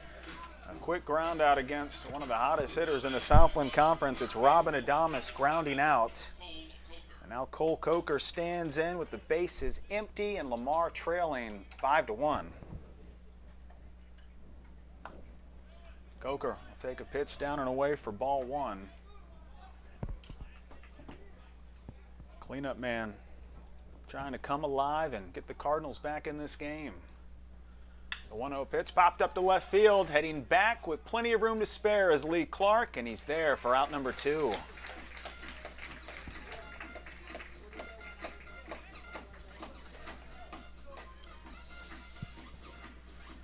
We've been blessed with blue skies and temperatures in the upper 70s all weekend. And what a fitting finish to this weekend series against Lamar. Sunday afternoon with a light wind out of the west. Temps now in the low 80s. 2 outs, bases empty, and Jake Badavian gets a swing and a miss from Logan Lejeune. Cole Coker and Logan Lejeune led off the 4th inning with back-to-back singles, and neither were able to score. And here in the 6th, Logan Lejeune is able to even up the count at 1-1. He holds off on a tough slider in the turf. Bases empty, 2 outs. Colonels lead at 5-1. 1 ball, 1 strike with Badavian pitching and getting a swing and a miss down and away. And Jake Badavian, his confidence level is through the roof right now.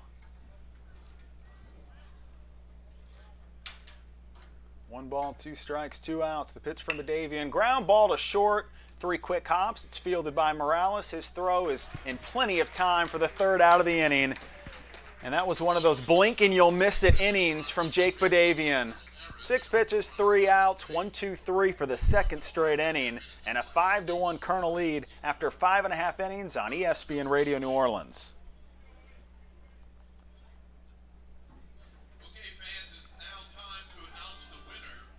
Yeah, baby.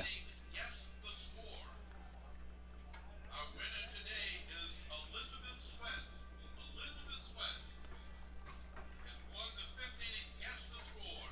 Please report to the ticket booth to meet a representative of the athletic department to collect your winnings.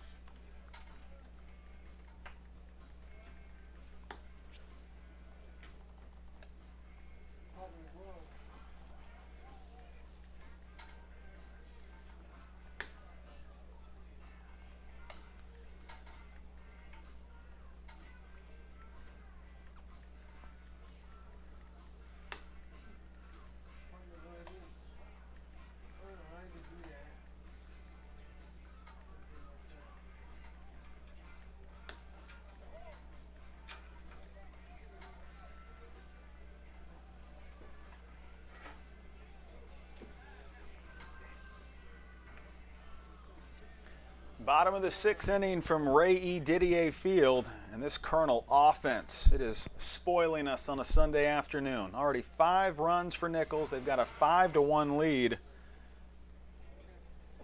2 runs in the 3rd, 2 more in the 4th. Number 8, 9, and 1 hitters, they'll get to bat in the 6th inning, and it starts with Gage Tier.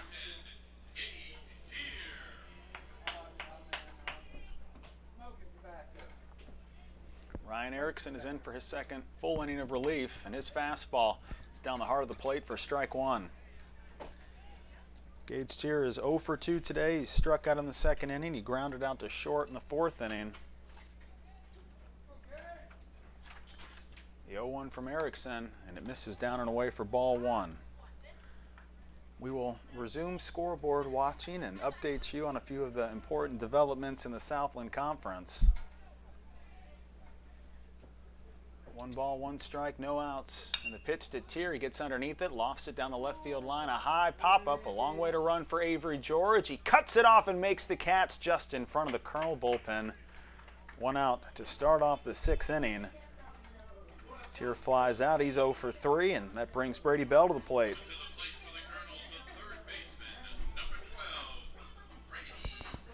Nicholls, New Orleans, and Lamar, they are in a 3-way fight for the final playoff spot in the Southland Conference Tournament, but based on a few results from this weekend, the number 7 and 6 spots in the SLC tournament, they're back in play.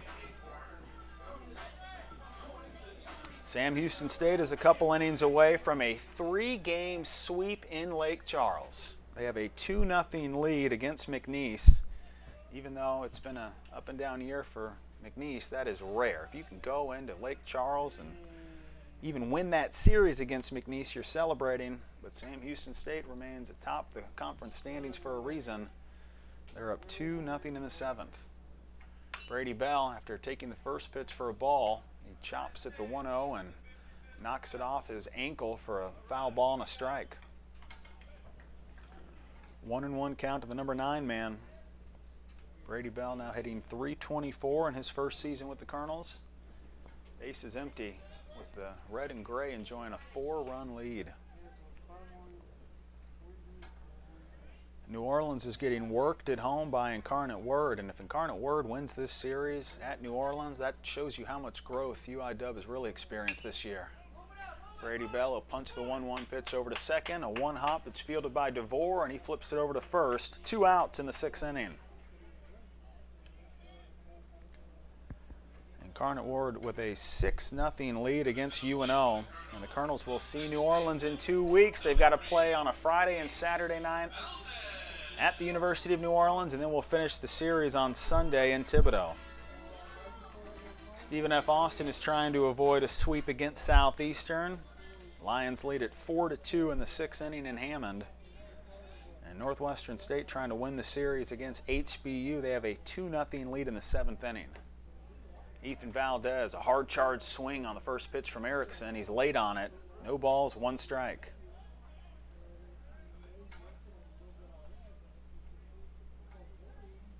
Two outs, base is empty. And the 0-1 from Erickson. It's down and in for a strike. Valdez tried to lay a late bunt down, couldn't bring the bat back. 0-2 count. Sam Houston is 17-3 in the Southland in first place. Southeastern is at 16-7. McNeese is at 14-9. Central Arkansas is at 12-8. HBU is at 12-8. Incarnate Word and Northwestern State both at 11-9.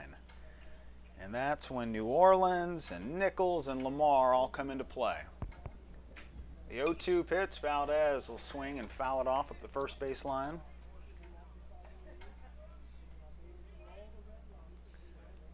Fans filling up inside Didier Field and enjoying all the suds on a Sunday afternoon. Tacos, burgers, jambalaya, everything being cherished on another beautiful afternoon of baseball for the Colonels. But Ryan Erickson, he has put together a steady diet of fastballs and curveballs. They've been unhittable. He will strike out Ethan Valdez to finish up the 6th inning. A 3-pitch at bat for Ethan Valdez. He lost his bat in the process. And Erickson 3 strikeouts in the last 2 innings. Colonels were lucky to get a run against him in the 4th inning. Ryan Erickson unhittable in the last 2 frames, but Lamar still trails by 4. It's been all Colonels as we wrap up our Sunday series against Lamar. Nicholls 5, Lamar 1. Jake Badavian back on the mound in the 7th inning on ESPN Radio New Orleans.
Jake Badavian has a 5-1 lead in the first pitch of the 7th inning. A ground ball to short, a backhand by Morales, and a throw to first for the first out.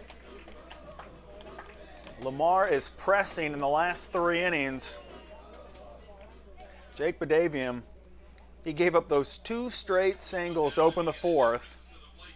Badavian has retired 10 straight Cardinals since those 2 singles in the 4th inning. A 5-1 Colonel lead, and now 1 out in the 7th for Grant DeVore. Cardinal second baseman, he'll take a fastball in the corner for a strike.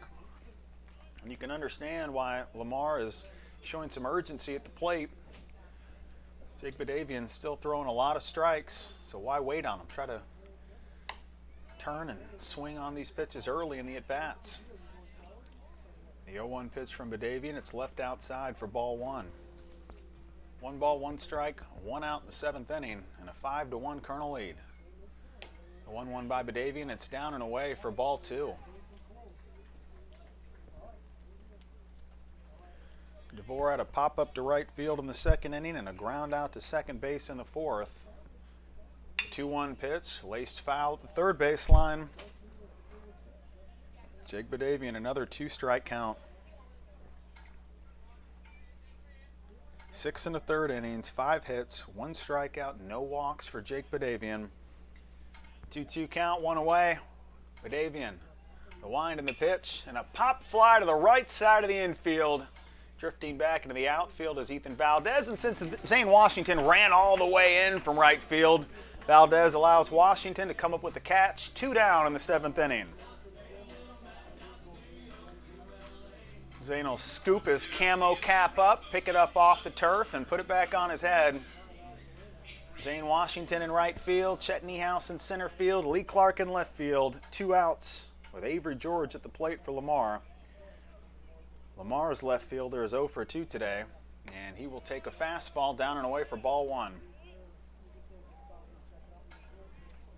Jake Badavian has now gone 16 innings, allowing 4 runs his last 2 home starts, and another ground ball to the left side of the infield. Tough play for Morales. He has to throw and watch Avery George beat it out. Tough 1-hop deep to short, and there was no way Avery George would not race to first base and fail to beat the throw from Joey Morales. A lot of speed from Avery George, and Lamar has their first base runner since the 4th inning.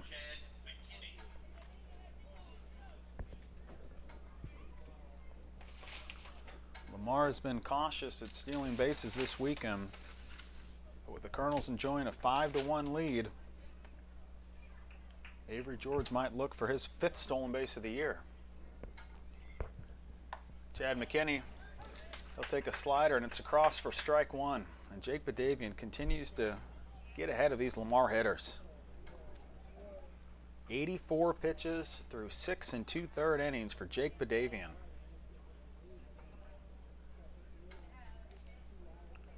Jake will toss it over to first base and force Avery George to slide back safely. Colonels lead it by 4. Lamar just came up with their first hit in the last 3 innings. And against Chad McKinney, Jake Badavian goes to the sinker. It gets lofted towards left center field. Long run for Lee Clark, and he has to watch it land. Second hit of the afternoon for Chad McKinney. Back-to-back singles for Lamar. And now the Cardinals have the tying run on deck. Jake Badavian will try to follow the same script that he has used to perfection against Philip Ingram this afternoon. 3 at-bats, 3 ground balls to Ethan Valdez at second base. And Valdez will back up and put his feet firm on the outfield grass. The tan turf in the infield and the deep forest green and light green outfield turf. Ingram knocks the first pitch foul at the first baseline to move it to 0-1. Lefties are 2 for 9 against Jake Badavian this afternoon.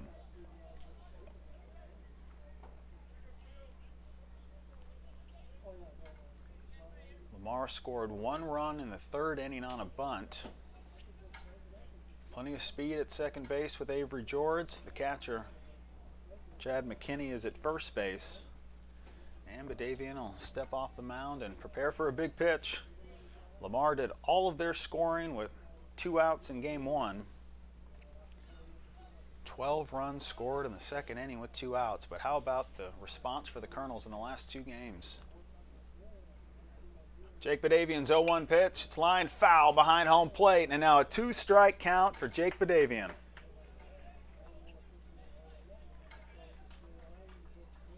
Jake Badavian continues to pitch well against teams from Texas.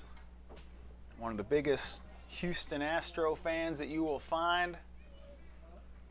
Jake Badavian still living in the glow, basking in the glow of last year's World Series title. Now he's trying to take care of the boys from Beaumont. The 0-2 pitch line to right field, and you knew it was inevitable. A big base hit for Philip Ingram. It'll bring home a run, and Lamar has runners on the corners with 2 outs. It's a 5-2 game. Avery George, a 2-out single. 3 straight singles by Lamar. They're up to 8 hits in the game. Tying run is at the plate. It's Cole Girard. And the top hitter for Lamar. What an opportunity for the Cardinal center fielder. Cole brought home the first run of the game in the 3rd inning on that great bunt. And Seth Thibodeau, he was hoping to allow Badavian to pitch through the 7th inning, but the Colonels will have to make a call to their pen. The first time the Colonels have needed a reliever since Friday. Caden Hatcher went the distance in yesterday's win. An excellent start for Jake Badavian today, but he is pulled with 2 outs in the 7th inning. Colonels lead it 5-2 on ESPN Radio New Orleans.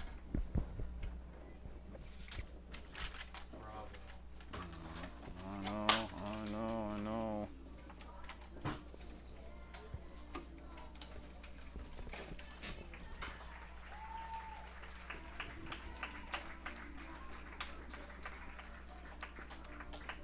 Now pitching for the Colonels, number 44, Christian Ballinger.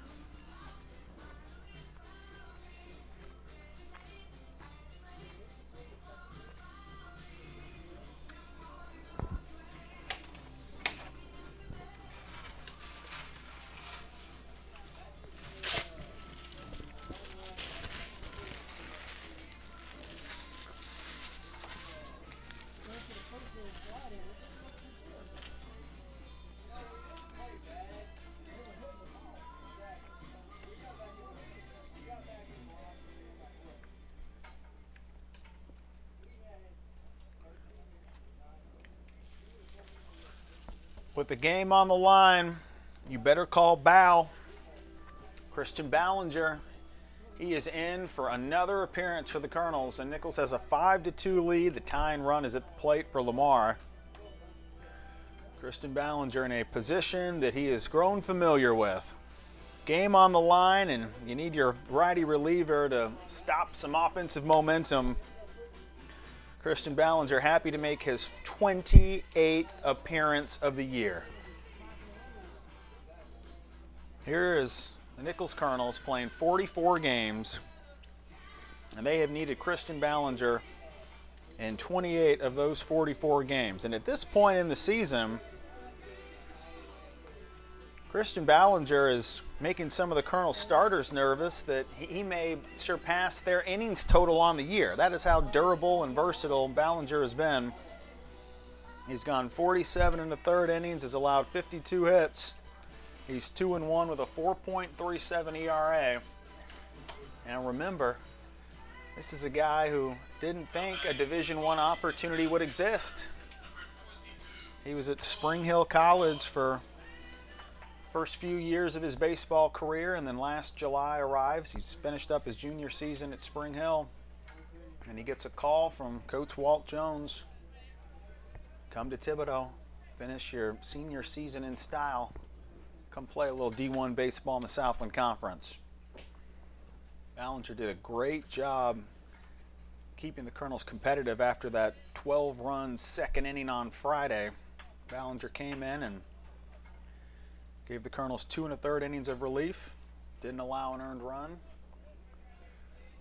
Against Cole Girard, runners on the corners, 2 outs, and Girard swings at the first pitch. He grounds it to second. Ethan Valdez, the toss to first, and Ballinger, he steps up 9 in and 9 out. The inning ends on 1 pitch from Christian Ballinger. Lamar comes up with 1 run on 3 hits, but the Colonel reliever doing exactly what he's done all year. Tough spot, a big out, and the Colonels have a 5-2 lead after 6.5 innings on ESPN Radio New Orleans. Brought to you by Hooters in Homa, delightfully tacky yet unrefined. Everybody please stand up, get your stretching in, get the voices ready, and join us in singing Take Me Out to the Ball Game.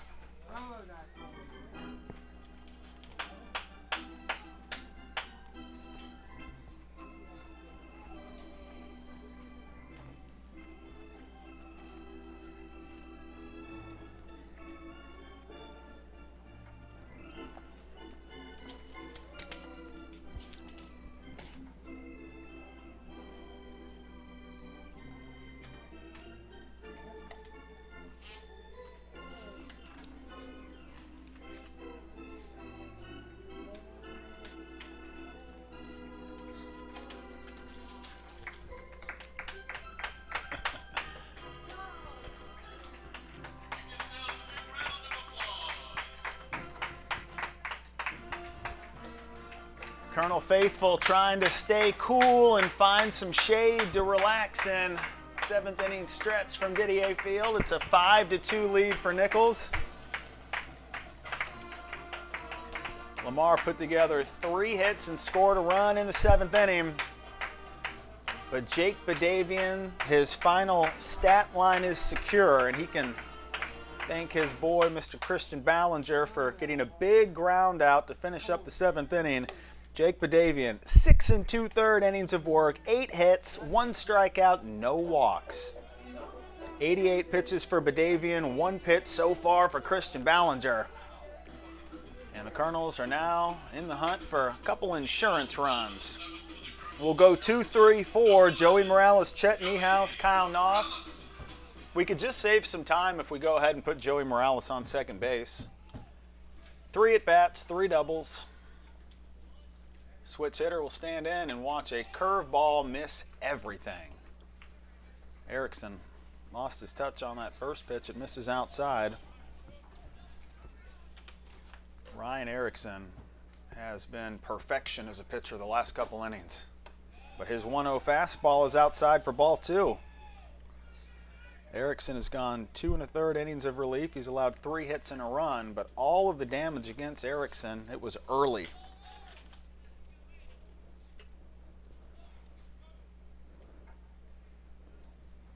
The 2-0 pitch to Morales, fastball inner half for strike 1.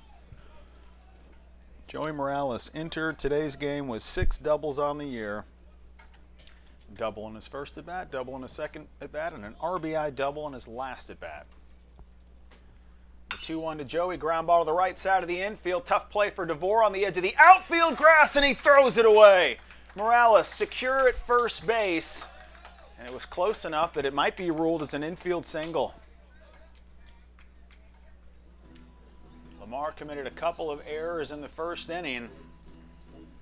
DeVore did his job to get to the ball, but the throw was offline, and it will be ruled as an error. The third of the game on Lamar. Jet Nicholls is 1 for 3. He singled in the third inning, struck out in the first, popped up to third base in the fourth inning. Jet Nicholls walloped a home run into right center field, and what turned into a moment where the Colonel offense made Lamar start to fear that a 12-run second inning, those runs could be challenged. Nicholls will take a strike on the corner from Erickson. And yes, Lamar finished Friday with a 16-9 win. But Jet Nicholls, he came to play and came up with that deep shot to right field. Game after game, you can count on Chet to give you a walk, get some hits. He is now leading the Colonels in batting average at .326. And a pickoff attempt over to first base, and it hits the back of Joey Morales. He thought about taking off to second, but Morales will have to stay put at first base. Joey already has 1 stolen base today, and he has been making mayhem a regular part of this game for the Colonels. And here comes Zach Butler as the Colonel pitching coach has to make a couple adjustments of his own to the pitching mound.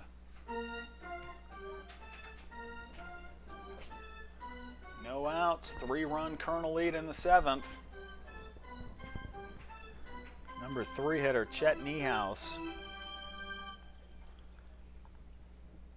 is now a .325 hitter in the final year with this Colonel club. He's up to 6 home runs after hitting his 4th Southland Conference home run on Friday. Bottom of the 7th inning, no outs, and we will resume play with Joey Morales in a possible position to steal his second base of the afternoon. Chet Nicholls is now showing bunts, and the 0-1 pitch, it misses outside for ball 1. Cole Coker knows this routine at third base, doesn't he? He has spent all weekend doing the stop and start sprints from third base to home plate. Cole Coker has a lot of familiarity at third base with Colonels trying to bunt. He put down a good one in his plate appearance, and now the Colonels will try to get a stolen base as Nicholls won't be able to bunt and Nicholls can't get the stolen base. Morales is thrown out at second. Chad McKinney, the 20th time this year he has been able to eliminate a possible base runner. Chad McKinney has a chance to finish the season atop the Southland Conference and most base runners caught stealing. And now a 2-1 count for Nicholls as he watches a fastball miss upstairs for ball 3. Bottom of the 7th inning, 1 out with Nicholls leading at 5-2.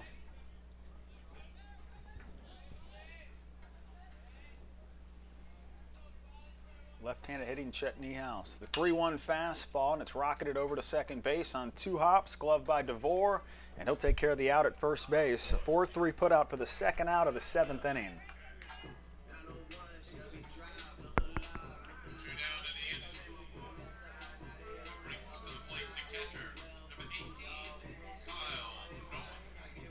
Kyle Knopf has had 3 real patient at-bats today. He reached on an error in the first inning. He drew a full count walk in the 3rd and struck out in the 5th.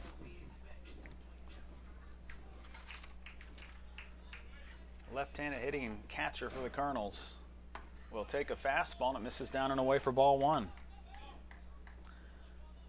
Kyle had a couple hits in Friday's loss. Has his average just under .250 in his final season with Nicholls. A 1-0 pitch to Kyle. It misses down and in for ball 2.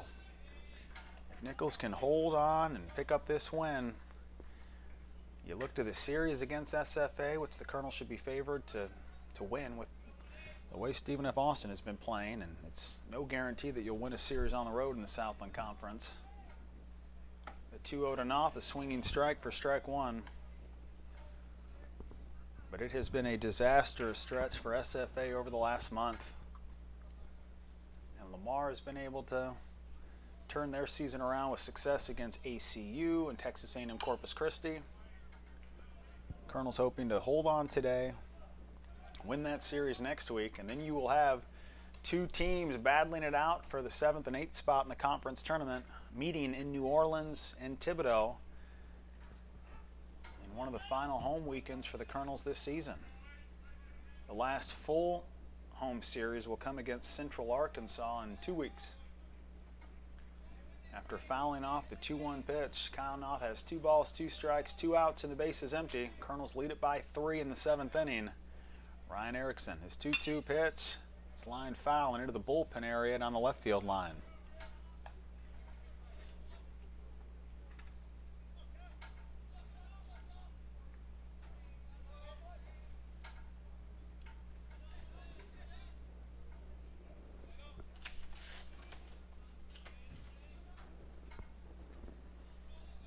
Ryan Erickson, his 2-2 breaking ball, gets a stray, and it's left away for ball 3. Full count.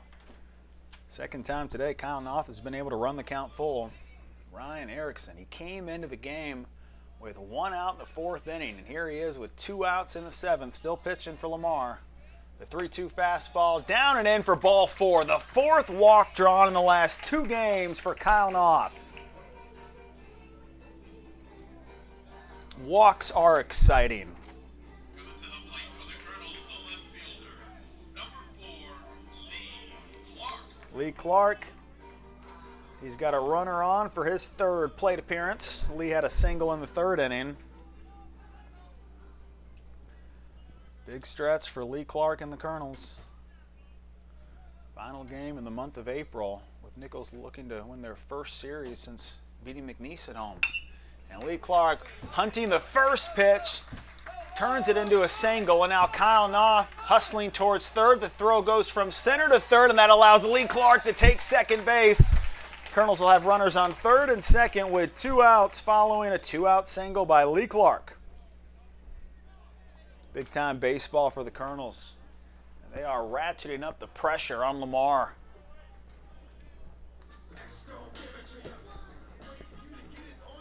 Zane Washington had a 2-out single in the 5th inning.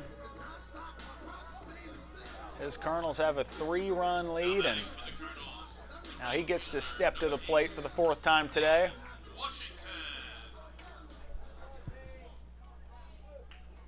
The great Mo Vaughn, when he finished up his long all-star career with the Boston Red Sox, when he was asked to reflect on baseball, he said there is nothing more beautiful than knowing you get to show up to the park and get 4 at-bats every day. 4th at-bat for Zane Washington will start with a strike down and in. Late swing for Washington makes it 0-1. Kyle Noth threw an important full count walk, and then Lee Clark was ready to rip and single into center field. Runners on 3rd and 2nd, 2 outs and an 0-1 count. Pitch to Washington, high and away, and it almost led to a wild pitch and run number 6. Chad McKinney leap up and strap in. Great job holding on to the ball from McKinney.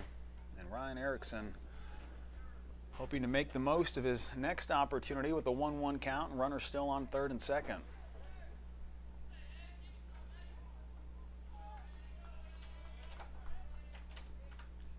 Pitch to Washington. It's upstairs for ball 2.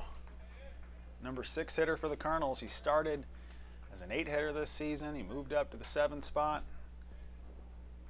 Zane has spent the last 2+ weeks batting 6.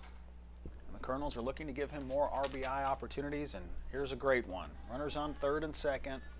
A 2-1 pitch to Washington and a foul tip to make it 2-2. Zane came up with the 4th triple of his freshman season and Tuesday's win against Southern. He's up to 17 RBIs on the year. And with runners on 3rd and 2nd, powwow time between Ryan Erickson and Chad McKinney.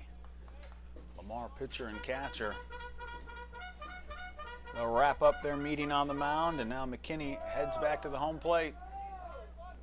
2 balls, 2 strikes, 2 outs. A 5-2 Colonel lead. Colonels were down 12-0 in the bottom of the 2nd inning to start this series on Friday. Look at him now. Washington, he turns on the 2-2 pitch, chops it to second. It's fielded by DeVore, and he gets it over to first to finish the inning. A 2-out walk and a 2-out single, but Zane Washington a ground out to second base, and we'll head to the top of the 8th inning with Nicholls leading at 5-2 on ESPN Radio New Orleans. Nicholls 5, Lamar 2. All right, fans, it's time to announce the winner of the 50-50 raffle. Everybody get your tickets out. The winning number is 112-0035.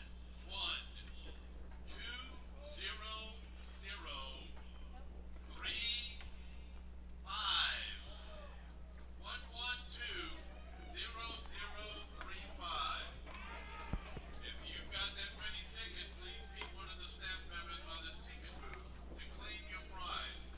And on behalf of Nicholls Athletics, we thank all of you who made a purchase in the 50-50. It's terrible.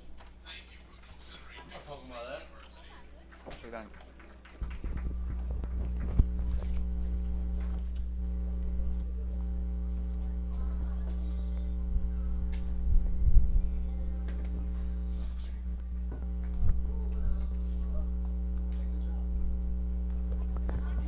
What's wrong?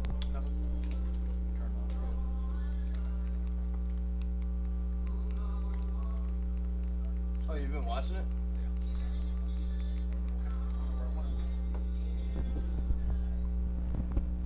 Oh, it's just blank right now? 8th inning and a 5-2 Colonel lead. Big stage and situation for the Colonels as they try to remain in the hunt for a spot in the Southland Conference Tournament. Colonel scored a couple of runs in the 3rd, 2 more in the 4th. Ryan Erickson, he's held the Colonels scoreless in the last 3 innings. But with a 3-run lead and the 3, 4, 5 hitters at the plate, Christian Ballinger, his first full inning of relief, and he'll start with a 1-hop pitch that bounces its way into the mid of Kyle Noth for ball 1. Christian Ballinger needed 1 pitch to get out of the 7th inning. Jake Badavian thrilled with the performance of Ballinger to keep a spectacular start intact. The 1-0 pitch to Adames, it's up and in for ball 2. Jake Badavian, 6 2/3 innings of work, 8 hits, but 7 were singles, no walks, and only 2 earned runs allowed.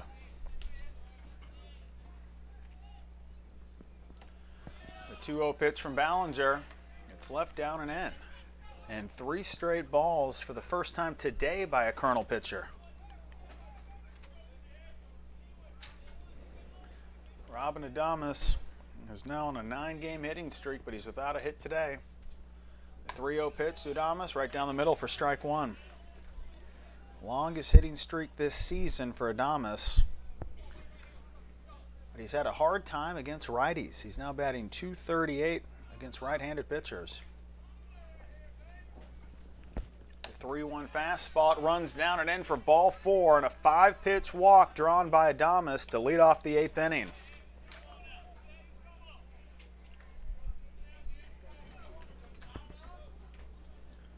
Cole Coker, cleanup hitter for Lamar. He's 1 for 3.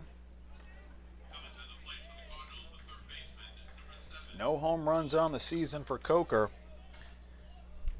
but he has the 4th highest on-base percentage and is the 2nd most experienced Cardinal hitter in his career. And he'll take a pitch up and away from Ballinger that immediately leads to a conversation from Kyle Noth. Colonel catcher has to call time, and he'll lay down the law with Ballinger. Colonel defense has been a deal breaker for Lamar in the last 2 games. Just when Lamar was ready to make a little noise. You had the 1st inning double play and the 9th inning double play yesterday. Similar story throughout today's game. Whenever Lamar has made some noise, the Colonel defense has an answer. The The 1-0 pitch from Ballinger. It's down and in for ball 2. 7 pitches so far for Christian Ballinger, and 6 have been balls in the 8th inning. Lamar scored 1 run in the 3rd. They scored 1 in the 7th. They trail by 3 in the 8th inning. And here's the 2-0 pitch. It's taken for strike 1.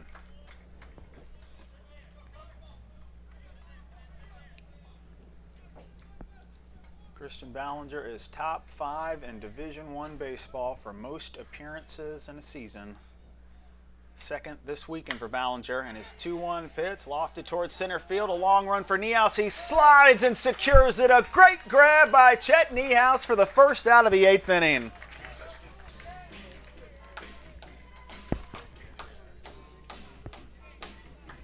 I would rank that as Chet Nicholls' 4th best catch this year. It was good. It was really good. But he has given us a lot to work with. We had a couple in right center field against Arizona that I would rank a little bit higher. But you know what? We've still got plenty of baseball left to be played this season. Who knows what Chet Nicholls is still going to give us. With 1 out and a runner on, Logan Lejeune will take a pitch down and away for ball 1. Logan had a single in the 4th inning. The freshman takeover for Will Davis in his 2nd year with Lamar. It is real. The 1-0 pitch, it's nubbed foul at the 3rd baseline. Count is 1-1. Will Davis brings a championship pedigree to Lamar, and I am sure his history at LSU, his success as a player and coach at LSU, it has some strong selling points when he is recruiting high school prospects. The 1-1 pitch, light fly ball down the right field line. 3 Colonels are chasing after it, and it lands foul as Gage Tier gets turned around. Tier, Valdez, and Zane Washington, they all had to sprint towards that ball before it landed fair or foul, and the Colonels are fortunate to get a big break on the bounce. It sets up a 1-2 count with 1 away in the 8th. Tying run is on deck for Lamar.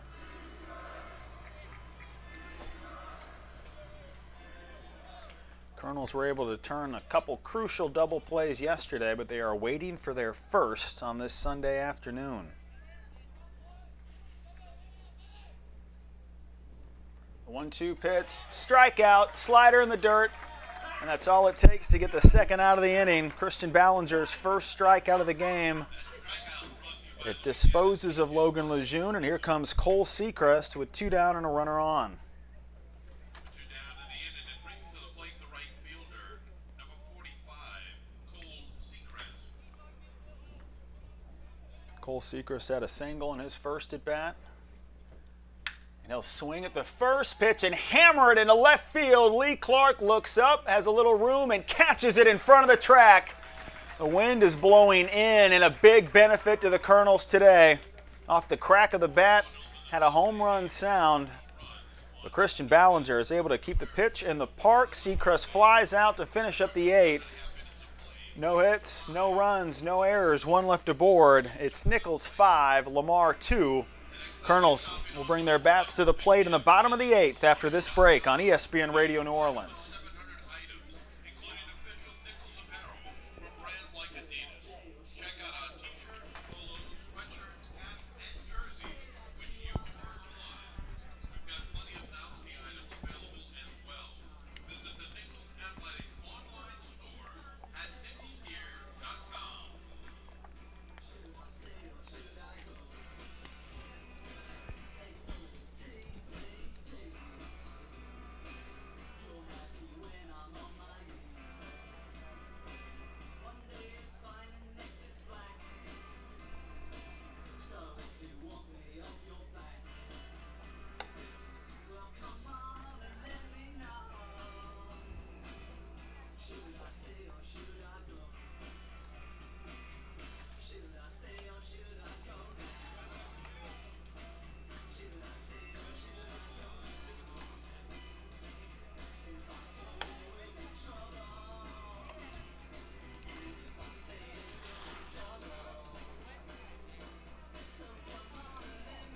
Eighth inning from Thibodaux.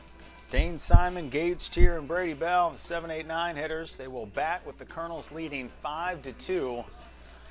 Ryan Erickson will remain in the game as the Lamar reliever, and he has now topped Jason Blanchard for innings pitched. Jason Blanchard went 3 2/3 innings as the starter in today's game for Lamar. How good has Erickson been? Only 1 run allowed since he came into the game. He's given up 4 hits and 3 strikeouts. Dane Simon, a big hit and run in the 4th inning. 2 great games for Dane Simon to finish up the weekend. He'll take the first pitch of the inning, and it's down and away for ball 1. This is Lamar's first trip to Thibodaux in quite some time. We went out to Beaumont the last couple of years for road series against Lamar. And the 1-0 pitch from Erickson, it misses up and in.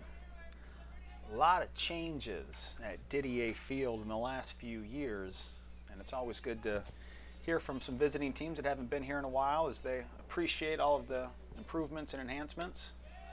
2-0 fastball misses up and away for ball 3.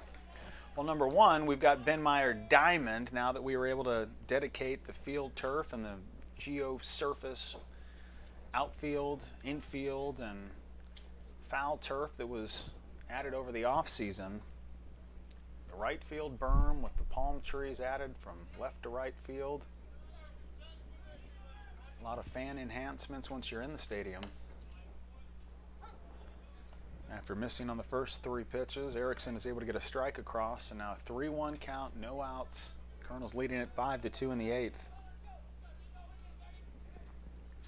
And Dane Simon, he'll draw a 5-pitch walk as the 3-1 fastball is spiked into the tan turf, and it actually bounced its way about 20 feet up the screen before rolling back into the mitt of McKinney. Dane Simon, he'll reach to lead off the 8th inning, and here comes Gage Tier. New grandstand, new press box elevator.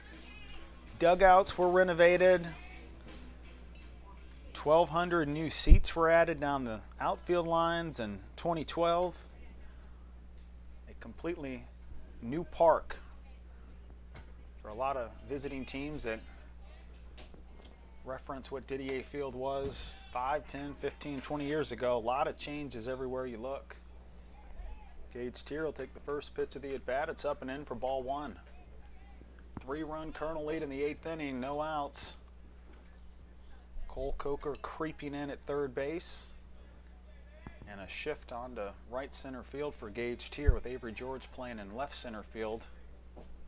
Tier tries to bunt, but he fouls off the pitch to make it 1-1.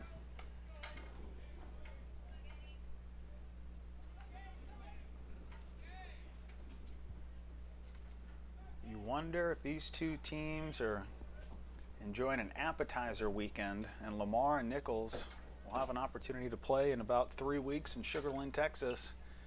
Double elimination Southland Conference tournament, and I don't think it would surprise anybody to see Nicholls and Lamar sneak in as the 6, 7, or 8 seeds. A 1-1 pitch to Tier. He brings the bat back and takes ball 2 up and in. Lamar was picked to finish 6th in the preseason poll. Nicholls was in the number 9 spot. But all those predictions were based on some veteran experience that both teams have turned away from.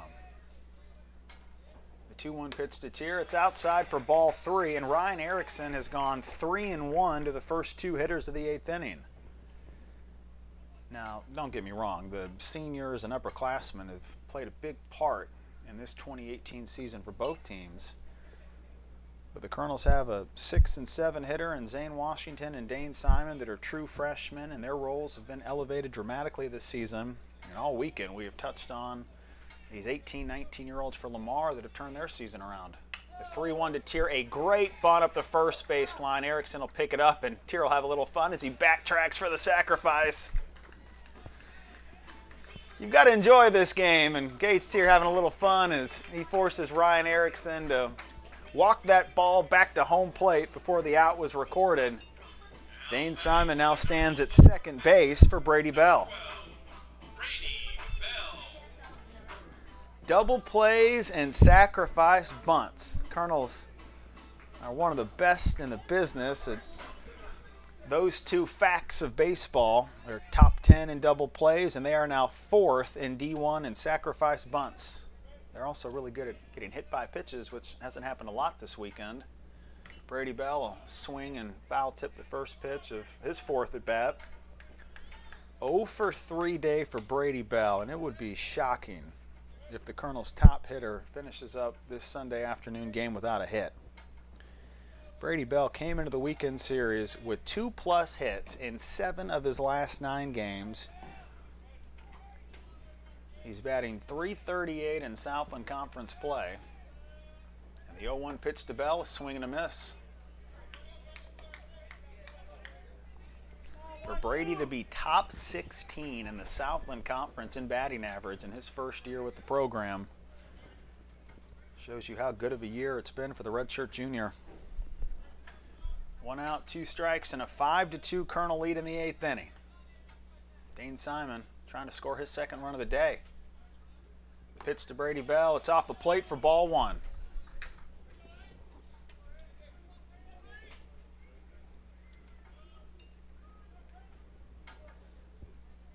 You can hear that wind howling in from center field. It's kicked up to about 14 miles per hour after starting at 5-6 miles per hour earlier today, and that has been good for the Colonel pitching staff. Wind has been blowing in the last few innings.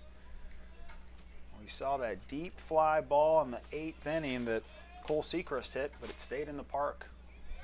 Pickoff attempt over to second base. Dane Simon sensed it, and he gets back to second.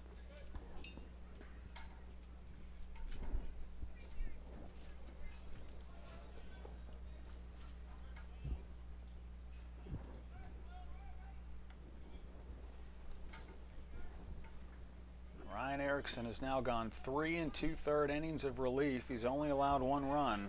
Simon on second, 1 out. A 1-2 pitch to Brady Bell, and he'll take it in the turf for ball 2. And Simon got about halfway in between second and third before turning back to second. Chad McKinney said, "Enough. You guys have been running on me all day. I'm sick of it." First run of the game scored when Joey Morales stole third. Certainly a surprise situation to steal in, and Chad McKinney panicked. He threw the ball into left field. It allowed Morales to score the first run of the game. The 2-2 pitch. Brady Bell strikes out. Slider inside, and an 0 for 4 day for Bell. 2 outs with Ethan Valdez batting. Plate appearance number 5 for EV3.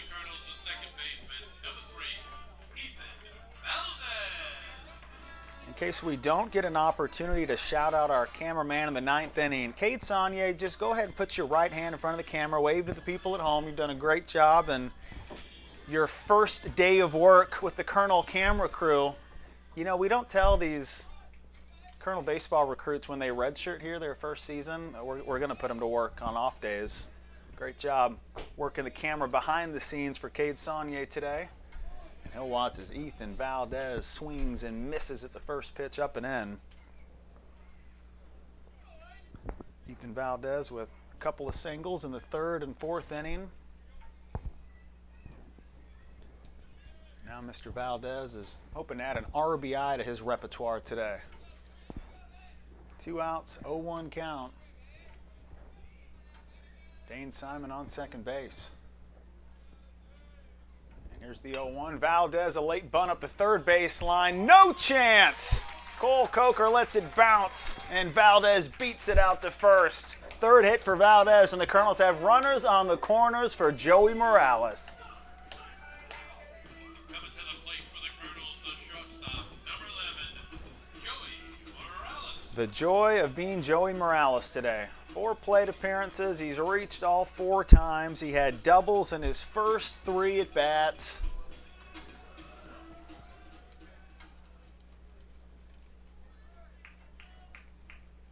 Morales now has runners on 1st and 3rd with the Colonels leading at 5-2. Ryan Erickson, pressure is on. And the first pitch to Morales, it misses off the plate for ball 1. Joey Morales came into this weekend series hitting .378 in the Southland Conference in SLC games. He had a couple hits last night, couple hits in Friday's loss, and he'll take a 1-0 curve on the corner for strike one. Joey came into the weekend first on this Colonel club in multi-hit games. How about a 3-for-3 weekend of 2+ hits? Now 18 of the 43 games that Morales has played in this year, he's been able to provide at least 2 hits. 2 outs, runners on the corners, and a throw over to first base. Ethan Valdez, a little smile, little smirk. He appreciates the attention, but Ryan Erickson has bigger fish to fry. And I would want to delay the inevitable if I was dealing with Joey Morales right now. A quick, compact swing from the switch hitter. It's been deadly today. The 1-1 pitch to Morales, a little looper towards short, playable and caught. And the inning ends on a light pop fly to Phillip Ingram. Morales gets jammed, and Erickson is able to strand a couple Colonels on first and third. Nicholls comes up with 1 hit, no runs, no errors on Lamar, 2 left aboard. We're off to the 9th with Nicholls leading at 5-2 and looking to secure this series win against Lamar. Colonels 5, Cardinals 2. 9th inning is next on ESPN Radio New Orleans.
Nicholls has a 5-2 lead, top of the 9th inning from Thibodeau, and Christian Ballinger. He'll look to lock up save number 5, which is pretty amazing considering where Ballinger was 2 weeks ago. When the Incarnate Word series arrived, Christian had 1 save on the season, but he has 3 in the last 14 days, and he has become a big part of this Colonel turnaround. 9th inning starts against Grant DeVore. And the Cardinals' second baseman will take a strike on the corner. 7, 8, 9 hitters for Lamar. DeVore is without a hit today. Avery George is 1 for 3. Chad McKinney is 2 for 3. 3-run lead in the 9th. With the 0-1 pitch popped up to the right side of the outfield. It's heading towards the glove of Zane Washington. And the Colonel right fielder, he's there for out number 1.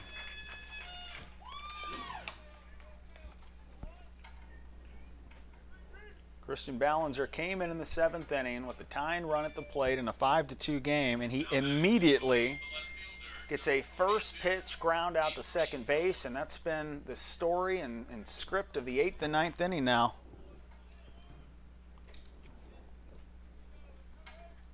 Ballinger's first pitch to George. It's lined to center field, and Chet Niehaus is there for the second out. 1 pitch out to right field, 1 pitch out to center field for the second out. Lee Clark, get ready in left field. 2 down, bases empty. Last out for Lamar. Chad McKinney has 5 hits this week, and he has gone from being a 176 hitter to above 200.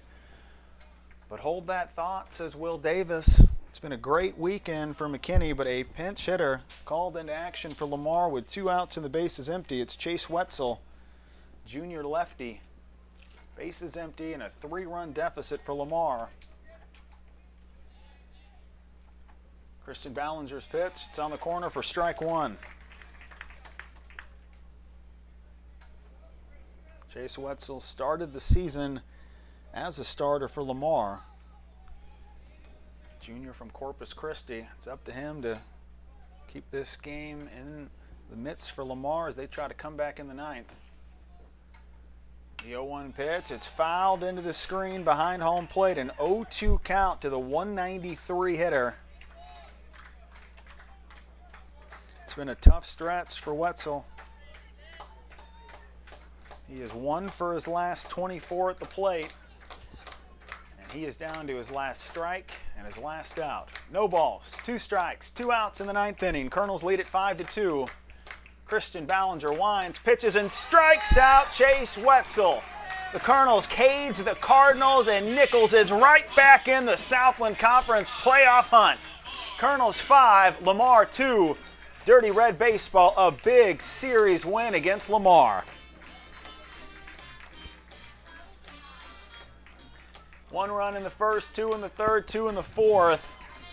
Joey Morales, 3 doubles in his first 3 plate appearances, and the Colonels cruise to a victory. They give Jake Badavian his 3rd win of the season. Big start for Badavian, a big victory for the Colonels. And now Nicholls, they can turn their attention to SFA with a midweek matchup against Prairie View A&M. Colonels are now 19-26 on the year. They improved to 9-12 in the Southland Conference. Lamar slips to 9-15 in the SLC and 15-30 on the year. Now what a turnaround after losing Game 1 16-9 against Lamar on Friday. Colonels won it 6-1 yesterday and 5-2 today. And we will see you next weekend in Nacogdoches for more Colonel baseball against SFA. Thanks again to Kate Saunier for filming today's game for us on YouTube. Shout out to Mr. Todd Bernard back at the ESPN New Orleans studios for handling today's broadcast. My name is Bryant Johnson, and we'll do it again next weekend on your home for Nicholls State University Athletics, ESPN Radio New Orleans. Oh. He falls down to 15-30 on the season, 9-15 in the Southland Conference. The winning pitcher for the Colonels, Jacob Badavian, he is now 2-6 on the season. The loss of the Cardinals goes to Jason Blanchard. He is now 0-5 of the season. Oh, really? Christian Ballinger for his 6th Thanks, man. I save appreciate of it. the year. I hope you get to stick with your day job. Athletics, thank Yeah, you me to too. fans and our Me too. visiting fans Hey, for what's your, attending drinking? this afternoon's No, I'm game. good. Once again, join us again on May 9th as the Colonels take on Southern.